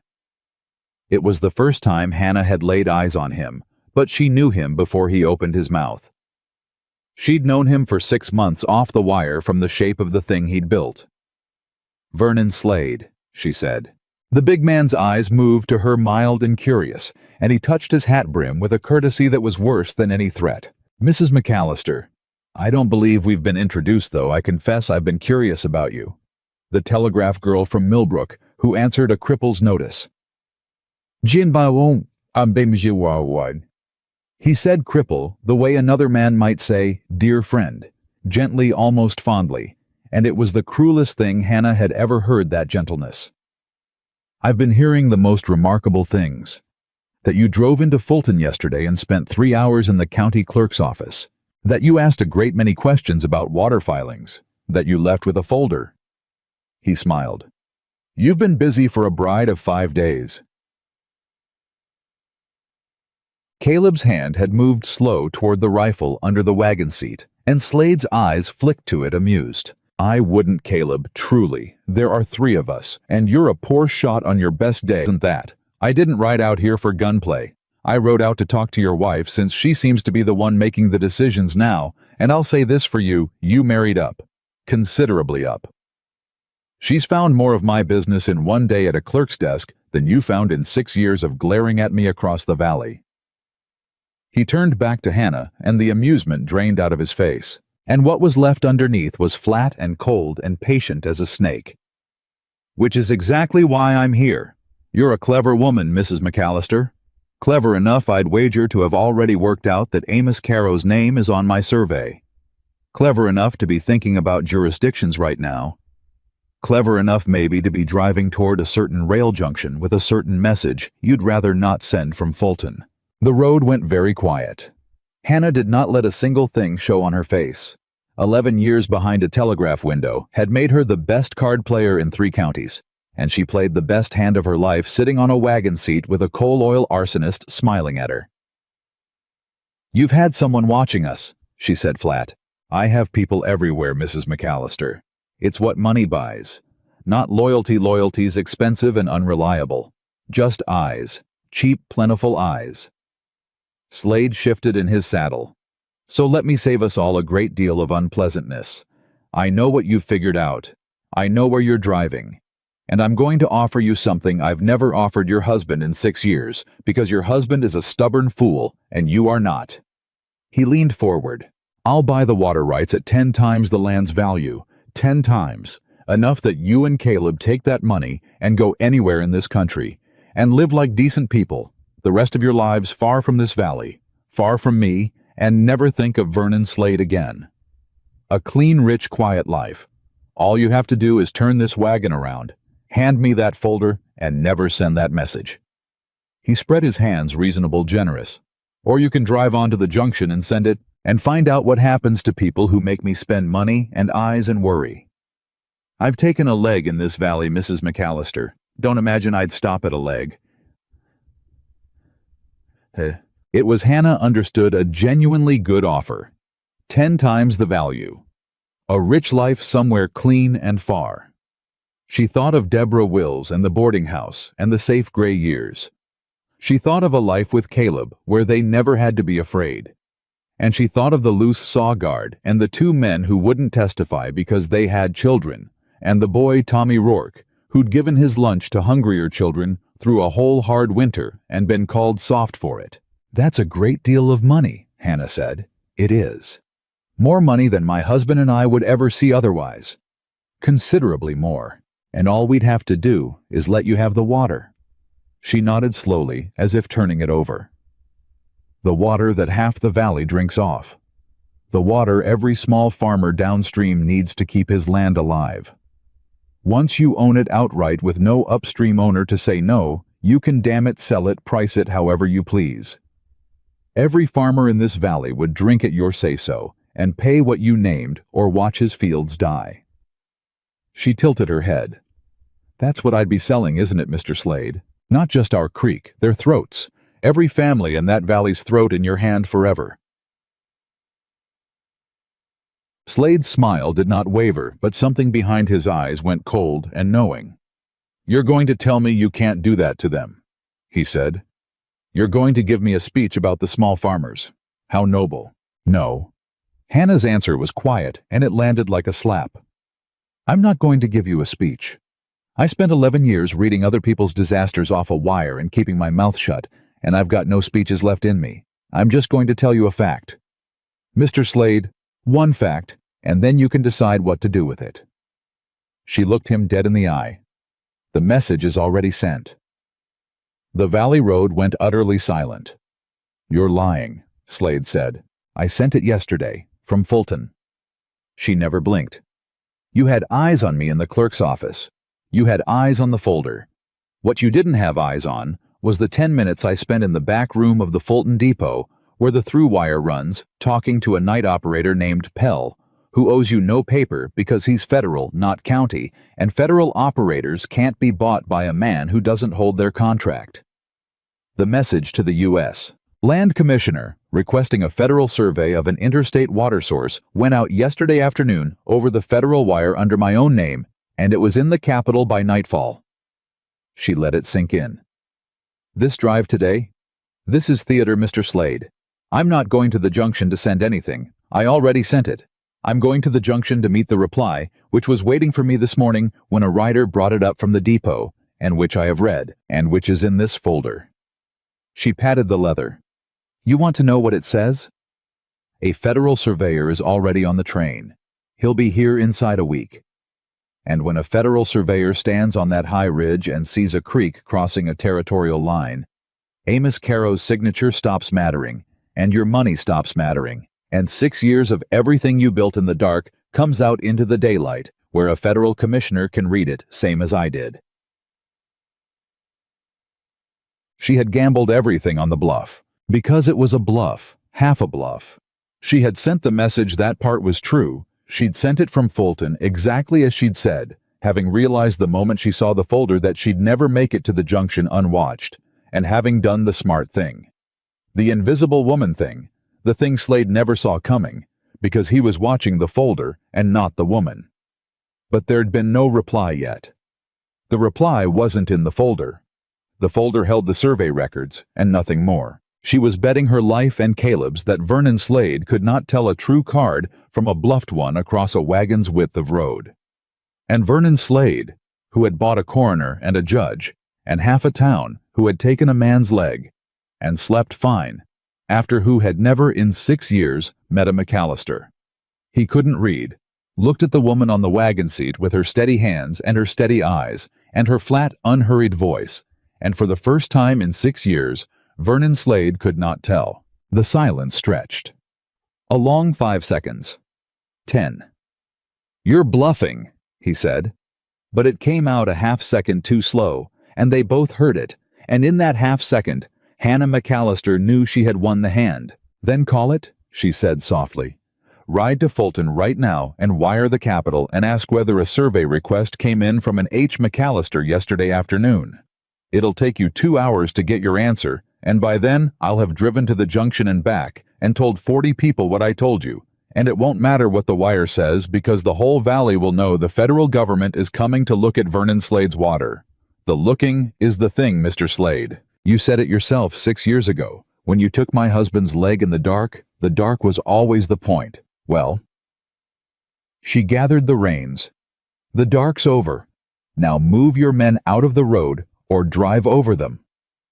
Caleb, I don't care which, but we're going to the junction and we're going to be back by dark because I have never once in my life not come back when I said I would.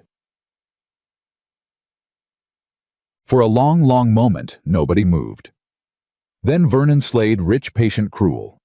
Vernon Slade, who had never once had to hurry for anyone, did the arithmetic behind his cold, flat eyes and could not make the numbers come out safe and slowly reined his horse aside.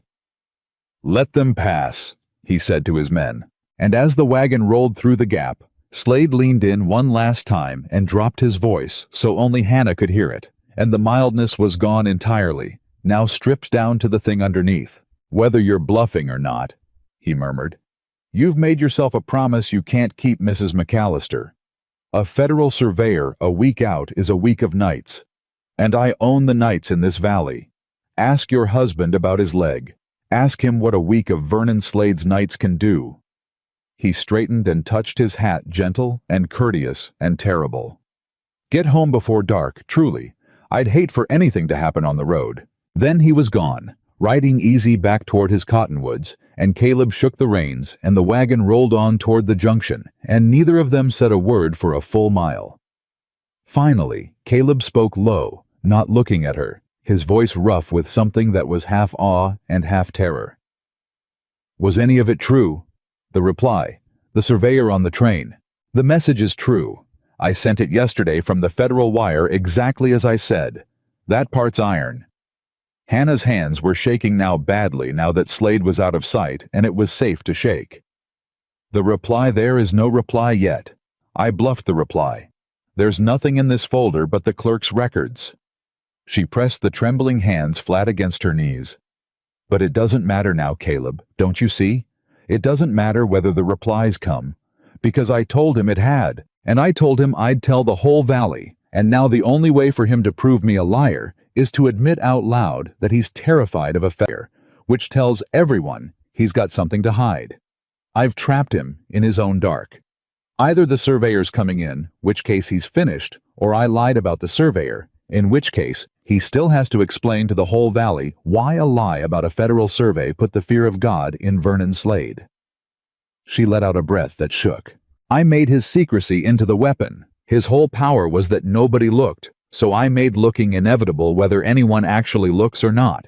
That's the thing about a man who rules by the dark, Caleb. The very second somebody isn't afraid of the dark anymore, it stops working. Caleb drove in silence for another quarter-mile, absorbing it. You planned all of that, he said. The Fulton wire, the federal operator, the bluff on the road. You planned it before you even hitched the wagon this morning, didn't you? You knew he'd have eyes, and you knew he'd stop us, and you had the whole thing loaded before you climbed up on this seat. I hoped he'd stop us. Hannah almost laughed, and the laugh came out shaky. If he hadn't, I'd have wasted a perfectly good bluff. But yes, I planned it. I've been planning some version of it since the night I read his name next to the judge's. A man who reads the wire 11 years learns to have the message ready before the key ever clicks. She turned to look at him, pale and shaking, and burning-eyed, and entirely ferociously alive. But Caleb, he wasn't bluffing at the end. That last part he said to me. About the nights. About your leg. That was the one true thing he said the whole time, and it means the same thing your loose saw guard meant 4 years ago. Her voice dropped. We have a week, maybe, before a surveyor comes and it's finally out of the dark and into the light where he can't reach it. And Vernon Slade just promised me to my face that he owns every one of those nights in between. Caleb McAllister's hands tightened on the reins, and up ahead, the rail junction came into view against the flat, bright afternoon. And behind them, the mountain rose green and gold with the ranch and the barn and the wide porch step waiting on it. Everything they had. Everything Slade wanted.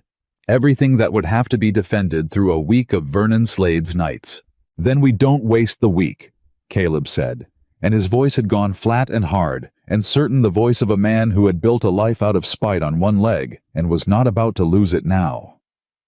We send your message that's already sent from the junction too, to be sure.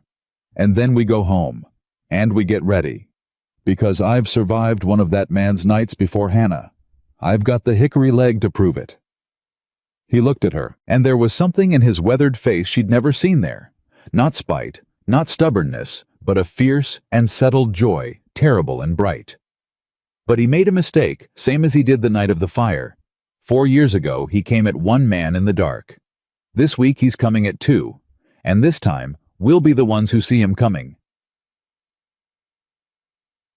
Getting ready took the rest of that day and most of the next, and it did not look the way Caleb had imagined a war looked. He'd imagined guns.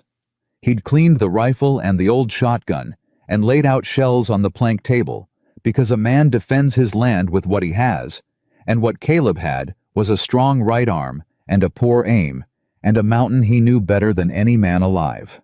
But Hannah barely looked at the guns.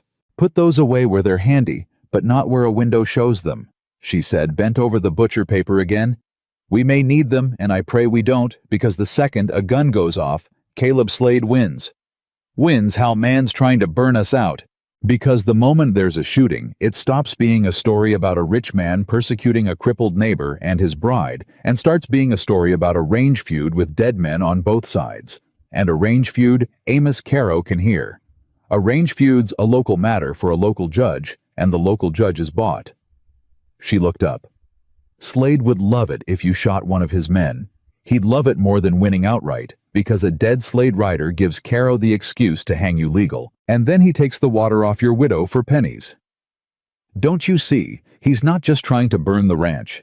He's trying to make you fight him the one way he can still win with violence in the dark, where it's your word against his money. She set down the pencil. So we don't give it to him. We survive his nights without firing a shot, and we keep it a story about an honest family and a thief, and we hold on till the daylight comes and the surveyor with it. That's the whole battle, Caleb. Not to beat him, just to still be standing and still be in the right when the looking finally happens. Caleb sat with that a while. You're telling me to let him hit us and not hit back. I'm telling you to make him miss. There's a difference, and it's everything. She pulled the butcher paper toward him and turned it so he could see. She'd drawn the ranch, the barn, the house, the well, the fence lines, the switchback road up, and the mountain behind. You know this land better than any man alive, so teach it to me. Every way onto this property, every place a man could come from in the dark, every place a fire would run, and every place it'd die. Show me the ground, Caleb. The way you'd show a fence line, and let's make it so that whatever Slade throws at us, the ground catches it before we have to. And Caleb McAllister looked at his wife of 6 days turning his war into a survey, and understood again that he had married the one mind in the territory that could beat Vernon Slade, and that the mind had come up his mountain in a blue dress, and cut a fire break in her nightdress, and never once, not for a single hour, considered running. He showed her the ground. The first night Slade did nothing, and the nothing was worse than anything. They sat up in the dark with the lamp out. Hannah had insisted on the lamp out. No light to shoot at or aim by. And they listened to the mountain, and Ruin lay by the door with his ears working, and nothing came. No riders, no fire, no cruel laughing voice out beyond the fence. Just the wind off the ridge and the creak of the house and the long crawl of the hours. He's waiting, Hannah whispered sometime past midnight. He wants us tired. He wants us to sit up 3-4 nights running with our nerves stretched to breaking, and then hit us on the night we finally can't keep our eyes open. It's what I'd do. Fear does more work than fire if you're patient, and Slade's got nothing but patience. So what do? We sleep in shifts, starting now. You first, you've got the leg to favor, and you've been up since dawn, and I need you strong for whatever's coming, not worn to nothing by nerves. She pressed him back gently when he started to argue. Caleb, I've sat up 11 years of night shifts on the wire. I can do dark and quiet, and waiting better than any soul alive. It's the one thing I'm trained for down to my bones. Let me take the first watch. I'll wake you at 3, and you take it to dawn, and we'll both have slept, and we'll both be sharp, and that's how you beat a man who's counting on you being tired. She looked at him in the dark. Trust me to hold the watch. You trusted me with the whole war. Trust me with 3 hours of it. He trusted her. He slept. And Hannah McAllister sat the first watch of her marriage in the dark by the door, with the dog's head in her lap, and her husband breathing slow in the next room, and she was not afraid, and she watched the mountain, and somewhere out in Slade's dark, she knew a rich man was waiting for her to break. He was going to be waiting a long time. The second night they came, not with fire. Slade had learned from the fire that the McAllisters would fight it, that the woman would cut a break in her nightclothes, that fire on open ground could be beaten by 2 determined people who saw it coming. So the second night, Slade sent men to do the thing that fire couldn't, the thing that would break Caleb McAllister without a single flame. They came for the water. Ruin heard them first, came up off the floor with a low growl an hour before dawn, and Caleb, who had the watch, was at the window in an instant. And he saw them, not by the house, not by the barn, but up high, moving along the base of the ridge, toward the place where the creek came down onto his land. 3 men with picks and shovels, and a keg between 2 of them, and Caleb's blood ran cold, because he knew what the keg was, and he knew what the picks were for, and he understood in one sick lurch exactly what Slade meant to do. Hannah. He shook her awake hard, his voice low and urgent. Get up. They're not here for the buildings. They're going for the creek, up at the head where it comes onto the land. They mean to blow the channel.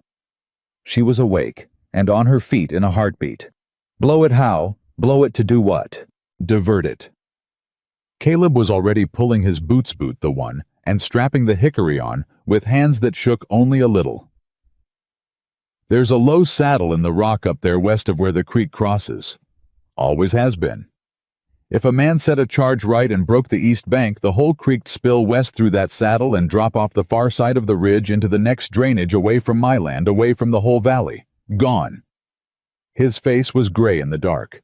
And here's the devil of it, Hannah. Leaves my land before the federal surveyor comes, then there's nothing to survey. No interstate water crossing my property because the water's not on my property anymore. Slade doesn't need to own the creek if he can just move it.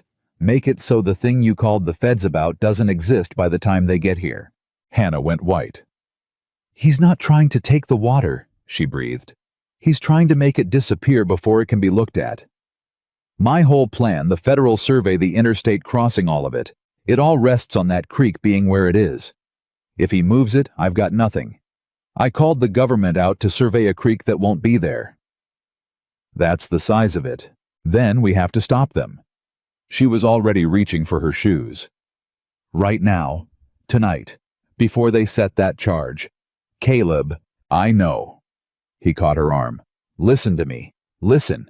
That's a mile of hard climbing up rough ground in the dark, and I go slow on this leg over broken rock, slower than you know. It's the one place the leg truly costs me. And there's 3 of them, and they've got a head start. And if we're not up there before they set that keg, it won't matter that we came. He gripped her arm hard. So we can't both go slow. You're faster than me over that ground, and there's no shame in the saying of it. You go ahead. You go now fast as you can, and you don't try to fight them. You just get where they can see you, and you make noise, and you tell them the federal surveyor is already on the ridge, come to watch the water, because a man setting an illegal charge does not want a federal witness, and the fear of it might freeze them long enough for me to catch up. Buy me the minutes. That's all. Buy me the minutes with your voice, same as you bought them on the road, and I'll bring the rest. For 1 second, Hannah hesitated 1 second, at the thought of going up that dark mountain alone, toward 3 men with a powder keg. Then she thought of the loose saw guard, and the survey run 8 weeks after they took his leg, and every family in the valley whose throat Slade wanted in his hand, and the second passed. Bring the rifle, she said. Not to shoot, to be seen carrying. A man thinks twice about a woman he can't scare when there might be a rifle coming up behind her. She was at the door. I'll buy you the minutes, Caleb. I've never once not come back when I said I would, and I'm not starting on the night it counts most. Come up as fast as the leg lets you. I'll be talking when you get there.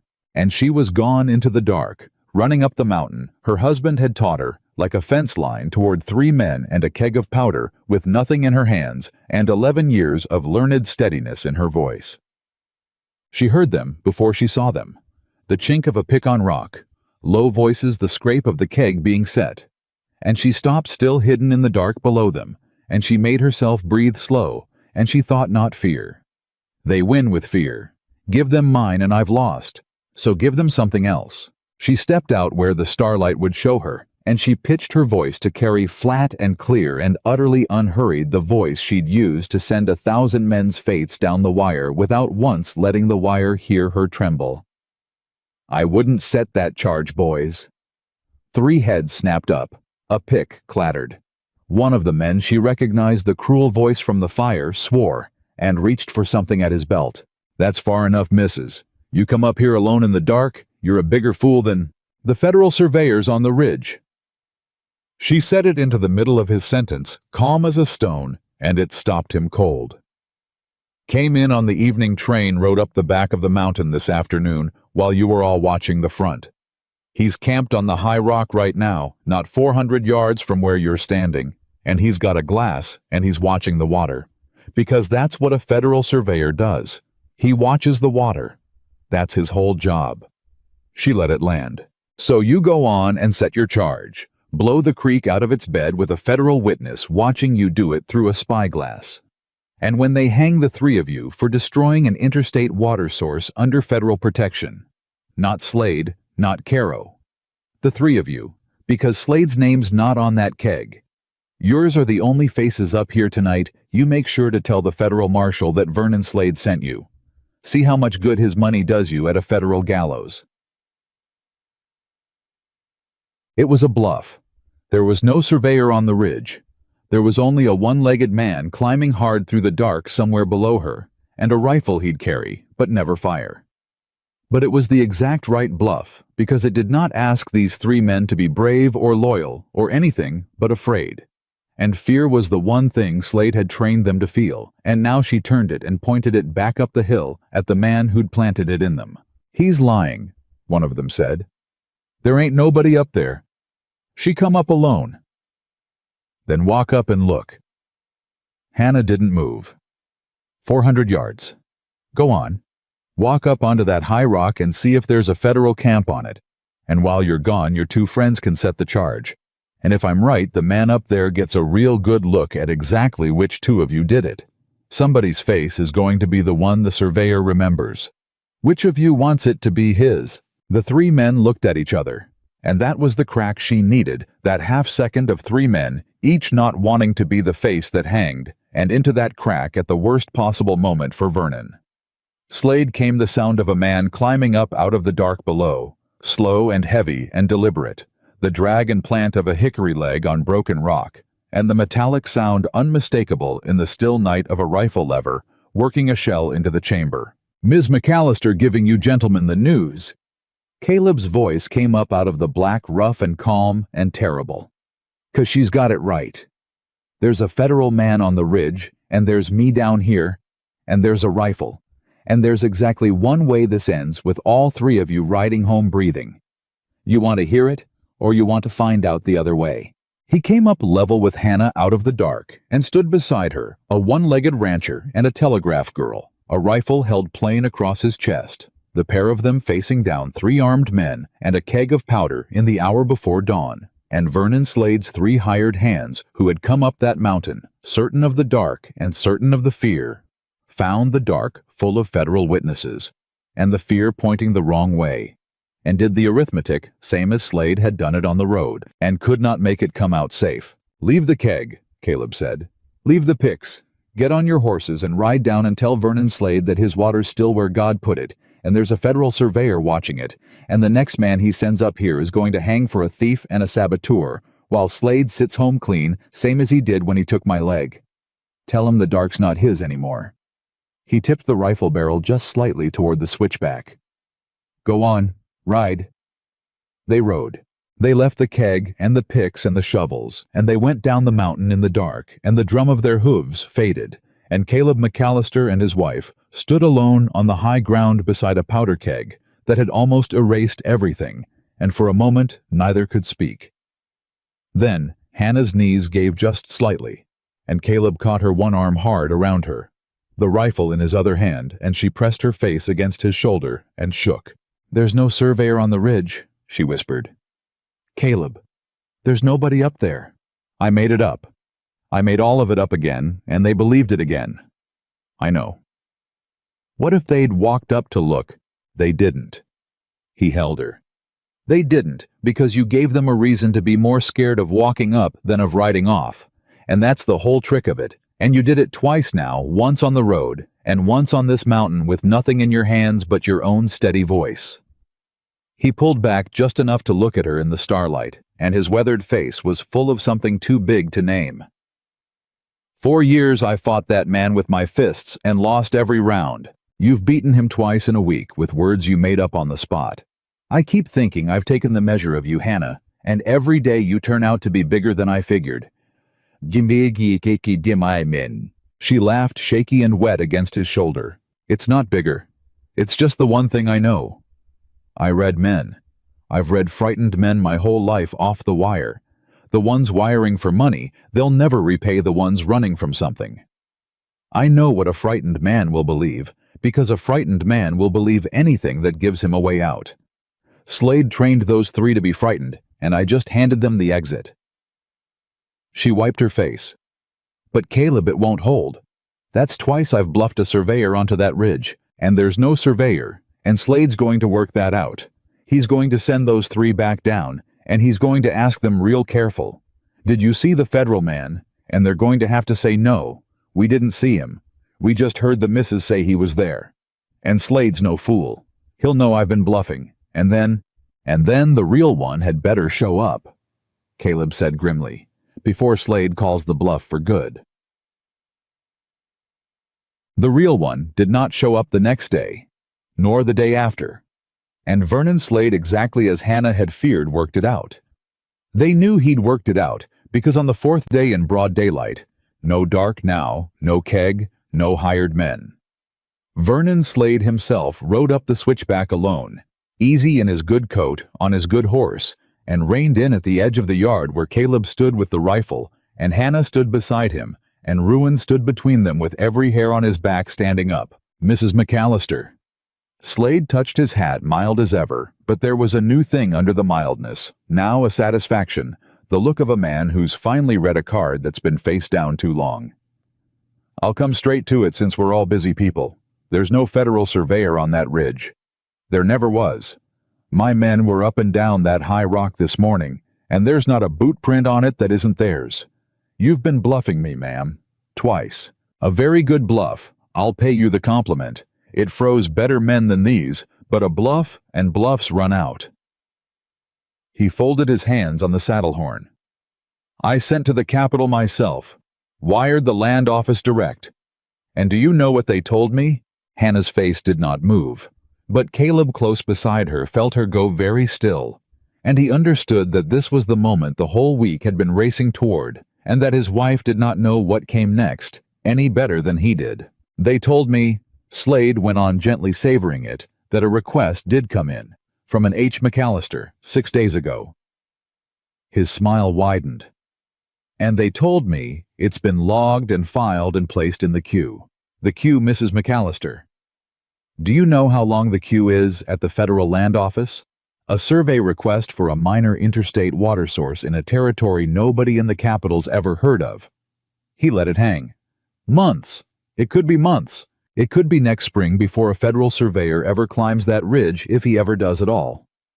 You didn't call down the government on me, ma'am. You mailed a letter into a very deep drawer. He gathered his reins. So here's where we are. There's no surveyor coming, not for months, and I own every night between now and whenever he does. You've got a strong bluff and a stubborn husband and a good dog, and I've got money and time and eyes and the whole valley owing me paper. And I can wait. I've always been able to wait. He looked at them almost kindly. The offer's off the table now, by the way. The 10 times value that was for a clever woman who might have been clever enough to take it. You weren't. So now there's no offer. Now there's just the waiting, and I'm better at it than you, and we both know how this ends. I only rode up to tell you so face to face like a gentleman. I'll see you at the foreclosure, Caleb. Give my regards to your leg. He turned his horse, and Hannah McAllister spoke, and her voice was not the bluffing voice, and it stopped Vernon Slade cold, with his horse half turned. You wired the land office direct, she said. You, by name, to ask about my request. Slade paused. I did, under your own name, Vernon Slade, to the United States Federal Land Office. You put on the record, the federal record, the one your money can't reach, and Caro can't touch a wire from Vernon Slade, specifically inquiring about the status of a federal survey request concerning water that crosses your neighbor's land. She took one step forward, and now there was something burning in her, something that had been banking for 4 days, waiting for exactly this. Do you know what a federal clerk does, Mr. Slade, when a private citizen wires to ask real anxious about the status of a survey? He's got no legal standing to inquire about a survey concerning land he doesn't own. Her voice dropped. He notes it. He notes it in the file. Because a man asking after a survey that badly is a man with a reason to fear it, and federal clerks are trained, I know, because I've spent 11 years being the wire they train to note exactly that kind of interest. You didn't find out my request was buried in a drawer, Mr. Slade. You dug it back out of the drawer. You put your own name on it. You told the federal government in writing over a wire, even I can't unsend that Vernon Slade is afraid of what a surveyor might find on that creek. She smiled, and it was the hardest, coldest, most joyful smile Caleb had ever seen on her. A request from an H. McAllister might sit in a queue for months, but an inquiry from the interested party from the rich neighbor who's not supposed to care that gets a survey moved to the front of the line. You didn't bury my letter, Vernon. You just signed your name to the thing that pulls it out of the drawer. You did in one anxious wire what I couldn't have done in a year of waiting. You called the surveyor down on yourself. The yard went utterly silent. Vernon Slade sat his horse, and the mild satisfaction drained out of his face, drop by drop, as he did the arithmetic. The arithmetic he could not make come out safe, could not make come out anything, but exactly what she'd said, and for the first time in 6 years, the first time in the whole long war, Vernon Slade looked afraid. "You're bluffing," he said, but it was hollow now and old, and it convinced no one, least of all himself. "Maybe," Hannah said softly. "I've bluffed you twice this week, and you know it, so maybe I'm bluffing a third time. Or maybe I spent 11 years on the inside of exactly the kind of office you just wired, and I know precisely what happens to a file when the guilty party can't keep his hands off it. You want to find out which—" She tucked her arm through Caleb's. "You wired them once, Mr. Slade. Wire them again. Ask them now today whether that request's still at the back of the queue, or whether a certain inquiry from a certain interested party bumped it clear to the front. Go on. You've got the wire. You've got the money. Ask." She held his eyes. "And whatever they tell you, remember that you're the one who moved it. Not me. You. You beat yourself, Vernon, the day you couldn't stand not knowing. The day the dark stopped being enough for you, and you had to step into the light and ask." For a long, long moment, Vernon Slade did not move, and the whole war hung in the balance of a rich man's face. Then, without another word, he wheeled his horse and rode down the mountain fast, faster than a man rides who's got all the time in the world. Fast. In fact, like a man in a sudden and terrible hurry. And Caleb McAllister watched the richest man in the valley flee his own foreclosure threat down the switchback at a gallop and turn to his wife and could barely find his voice. "Was that one true?" he asked. The clerk noting his name. The survey getting bumped. Any of it? Hannah watched Slade's dust settle on the road below, and she was quiet a moment. "I don't know," she said honestly. "It might be. Federal clerks do note interested parties, that part's true. I've done it myself. Whether it bumps his file to the front, whether the surveyor's a month out or a year, I truly don't know, Caleb. I made the certainty up. Same as the ridge." She let out a long breath. "But look at him ride. Look at him." Slade was a small fleeing shape on the valley road now. A man who was sure I was bluffing doesn't ride like that. He rides like a man who just realized he can't be sure anymore that he handed me a real weapon when he wired his own name in, and now he's got to find out how sharp it is, and the finding out is going to eat him alive. She turned to Caleb, pale and spent and burning. "I don't know if I beat him, but I know he's not sure he beat me, and for a man like Slade, who's been sure of everything for 6 years, that not being sure is going to cost him more sleep than it costs us. The dark was always his. I just gave him a taste of what it's like to lie awake in it wondering. Let's see how he likes his own medicine." And down in the valley, riding hard for the federal wire to ask a question he was suddenly desperate and terrified to have answered, Vernon Slade discovered that he did not like it at all. Slade did not like his own medicine, and he could not stop swallowing it. That was the thing Hannah had understood, and he had not, that a man who's ruled by certainty for 6 years has no muscle for doubt, no callous against it, and the first real doubt goes into him like a fever. He wired the land office again.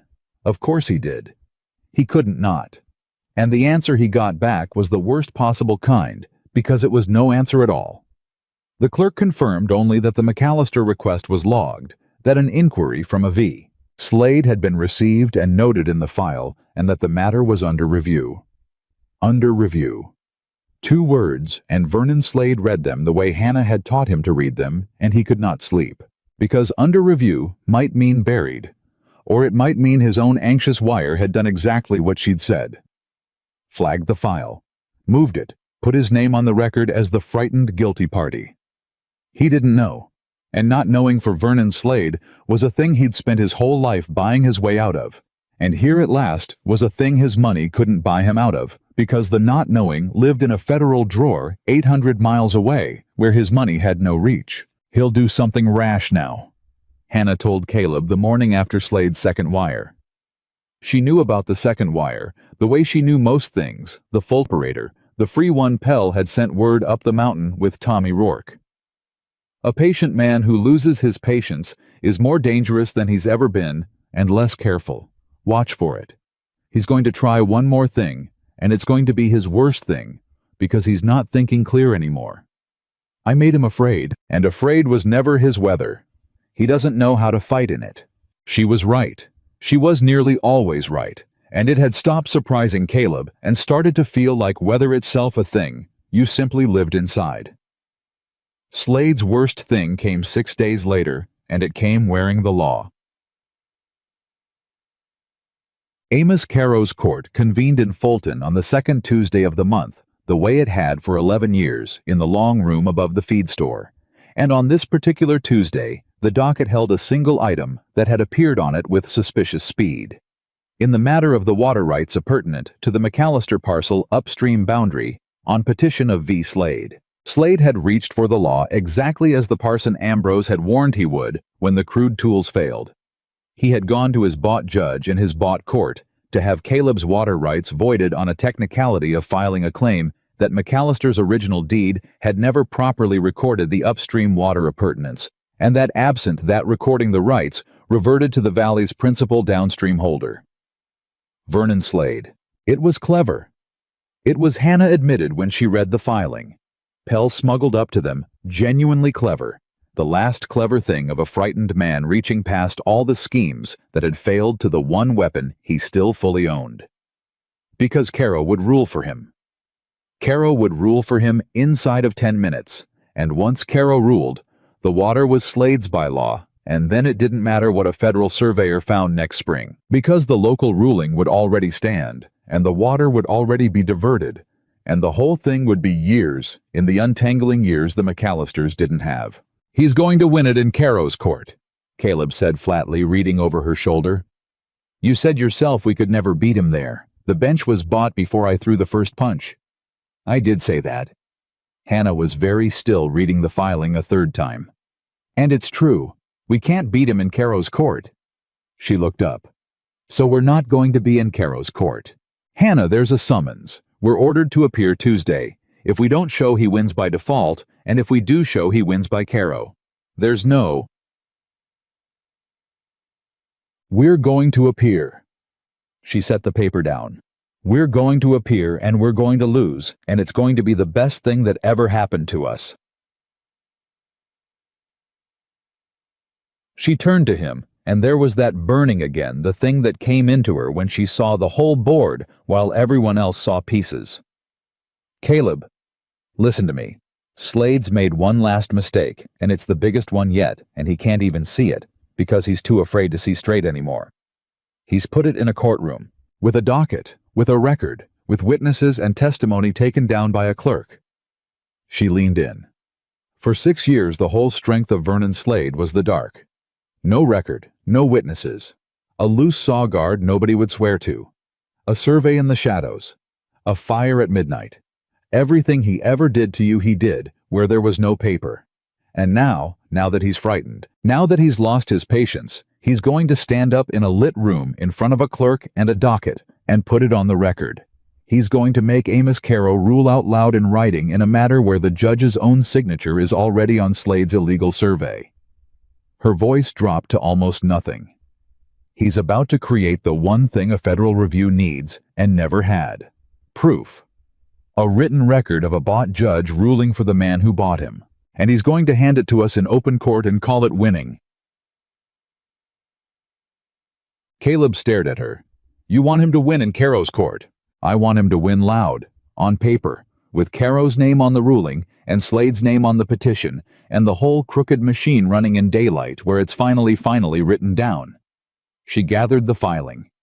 A federal reviewer looking at this case next spring sees nothing but a valley squabble, one man's word against another's, no proof of anything.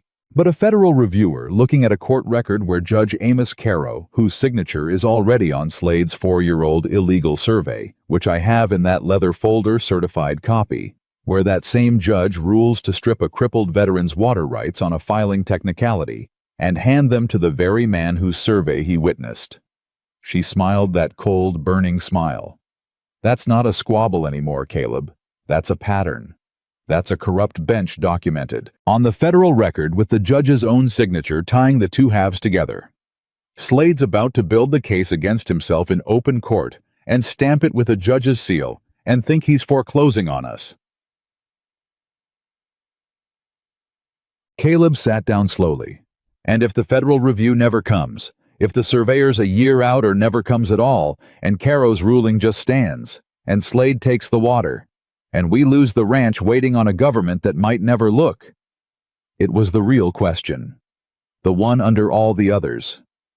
Hannah did not flinch from it, because she never flinched from the real question. It was the thing he loved most in her, and feared most about her both at once. Then we lose the ranch, she said quietly. That's the truth. Caleb and I won't dress it up, because I'm no more capable of it than you are. If the federal review never comes, we lose. The bluff on the road, the bluff on the ridge, the whole of it, it was all buying time, and time runs out, and there was never any guarantee the government would come before it did.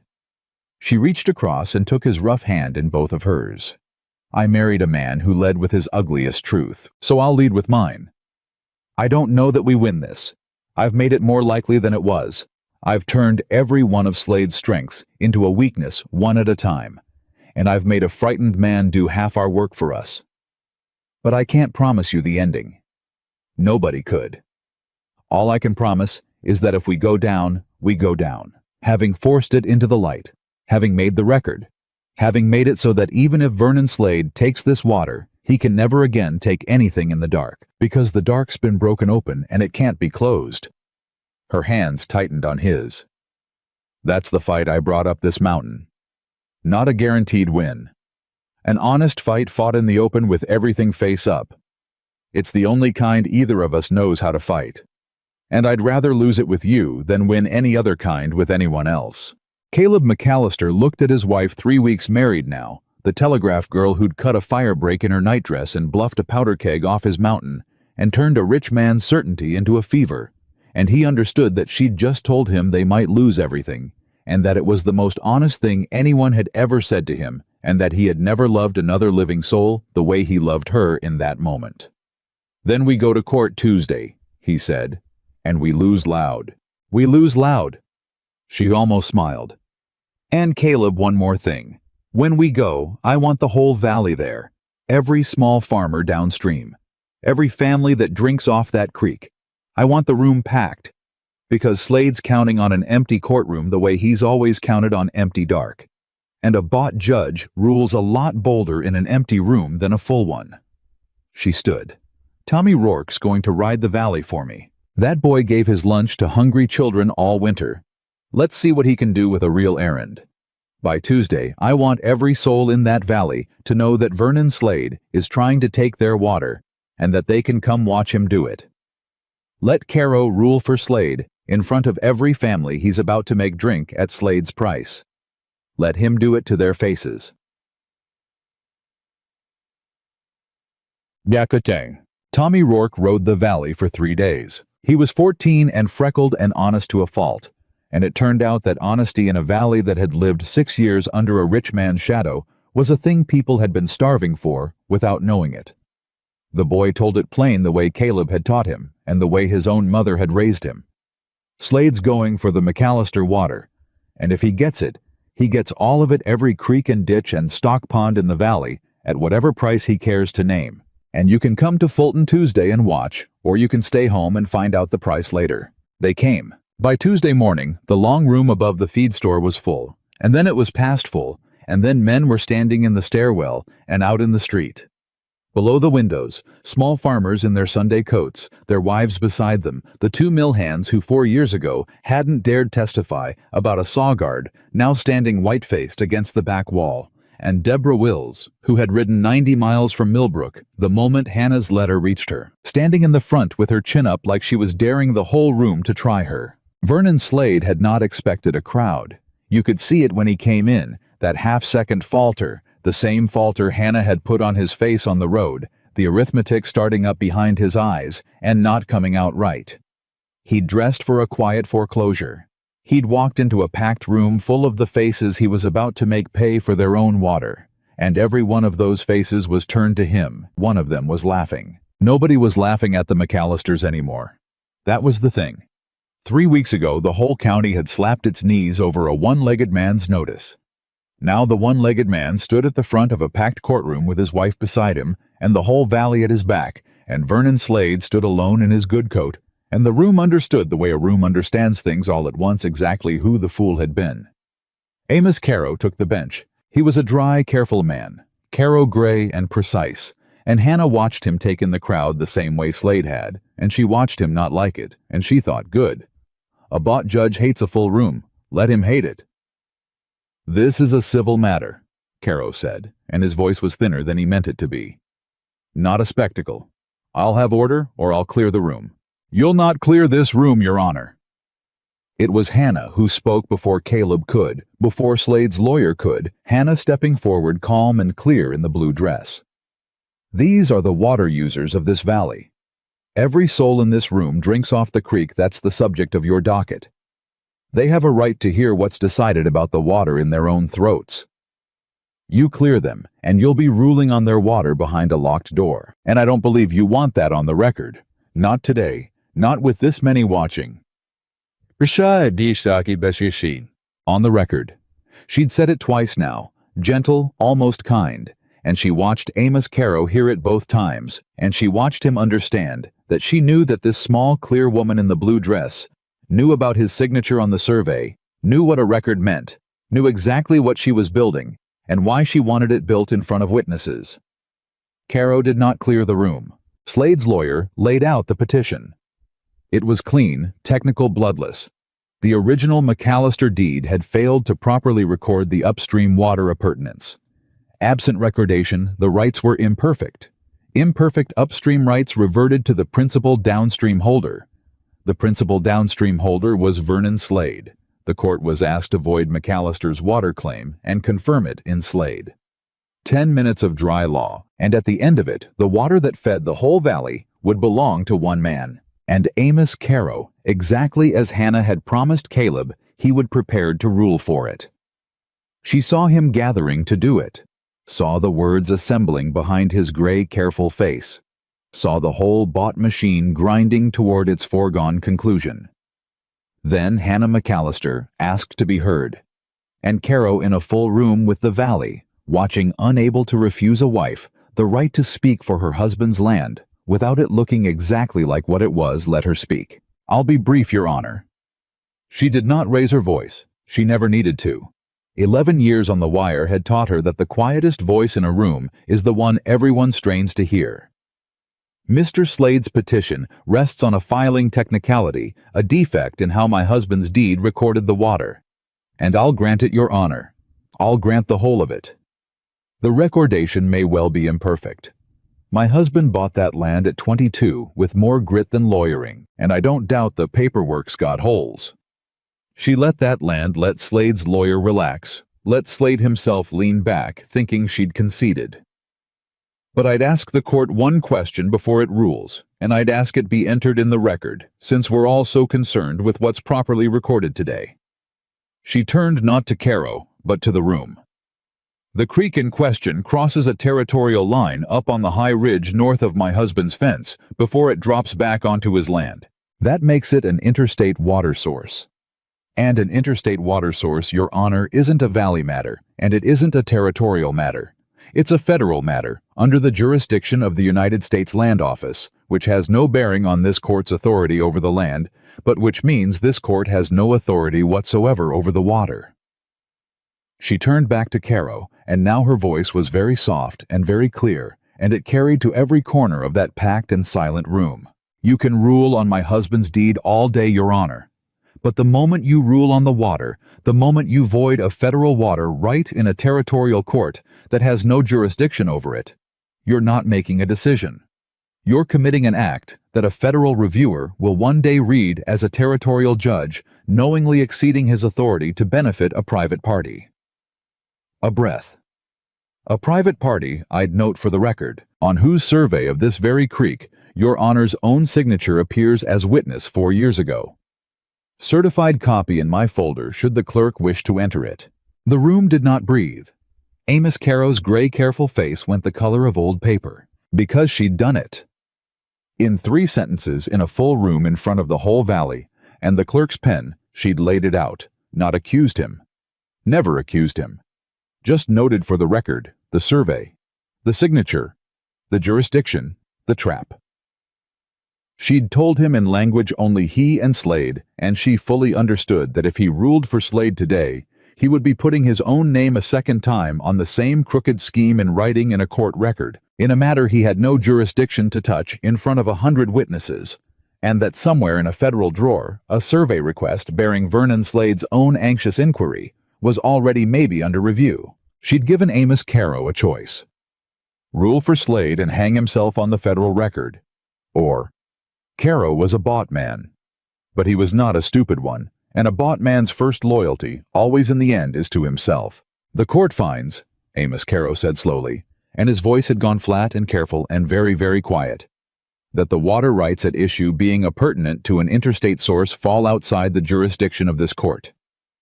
He did not look at Slade. He could not look at Slade. The petition, insofar as it concerns the water, is dismissed for want of jurisdiction. The parties are referred to the Federal Land Office. This matter is closed. For one heartbeat, the room did not understand. Then it did. And the sound that went up from 100 small farmers who'd come to watch their water taken and had instead watched it saved that sound. Caleb McAllister would tell Hannah, years later, was the finest thing he ever heard in his life. Finer than her voice off the wire. Finer than 4 words on a telegram. A sound like a valley remembering it was allowed to breathe. Vernon Slade came to his feet. Your Honor. His voice cracked, and everyone heard it crack. The smooth, patient certainty gone entirely now, stripped down to a frightened rich man in a room full of people who'd just watched him lose.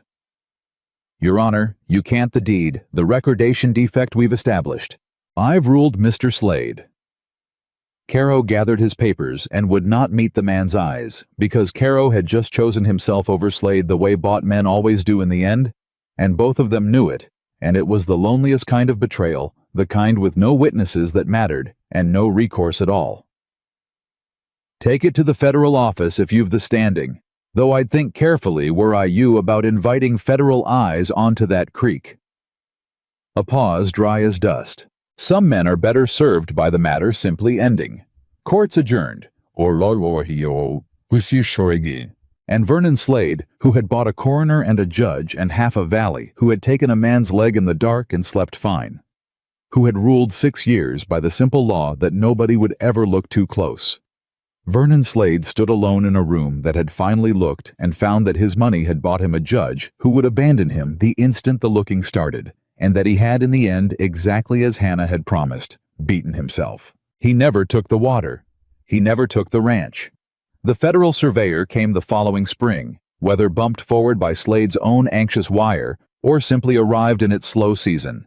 Hannah never knew, and said it didn't matter, and stood on the high ridge and confirmed the interstate crossing, and confirmed Caleb McAllister's upstream rights under federal protection, permanent and unbreakable, beyond the reach of any territorial court or any rich man's money for all time. And with the federal record open, the old survey surfaced and Caro's signature on it. And though nothing was ever proven about a saw guard 4 years gone, the judge did not ride the circuit much longer after that. And Vernon Slade's grip on the valley, which had been built entirely of dark, came apart in the daylight, one creditor and one freed farmer at a time. But that was later.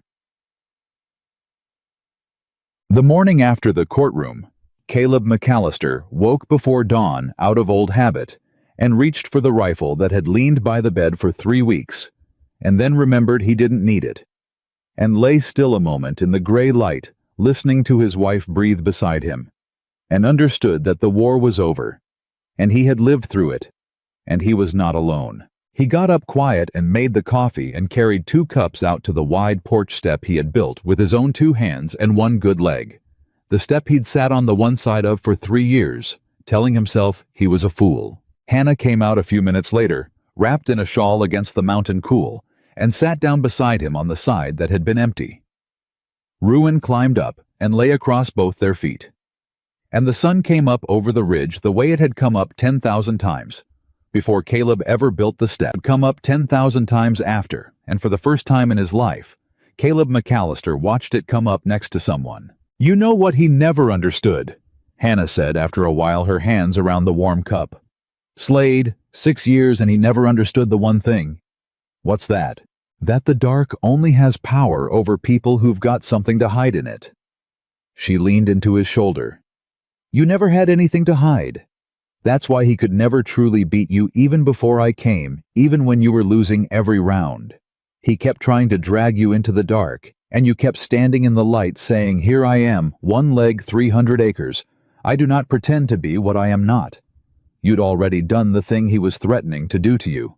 You'd already exposed yourself, on purpose in a newspaper, to the whole laughing county. There was nothing left he could reveal. You'd taken the weapon out of his hand 4 years before he ever knew he'd lost it." She turned her face up to him. "That notice everyone laughed at.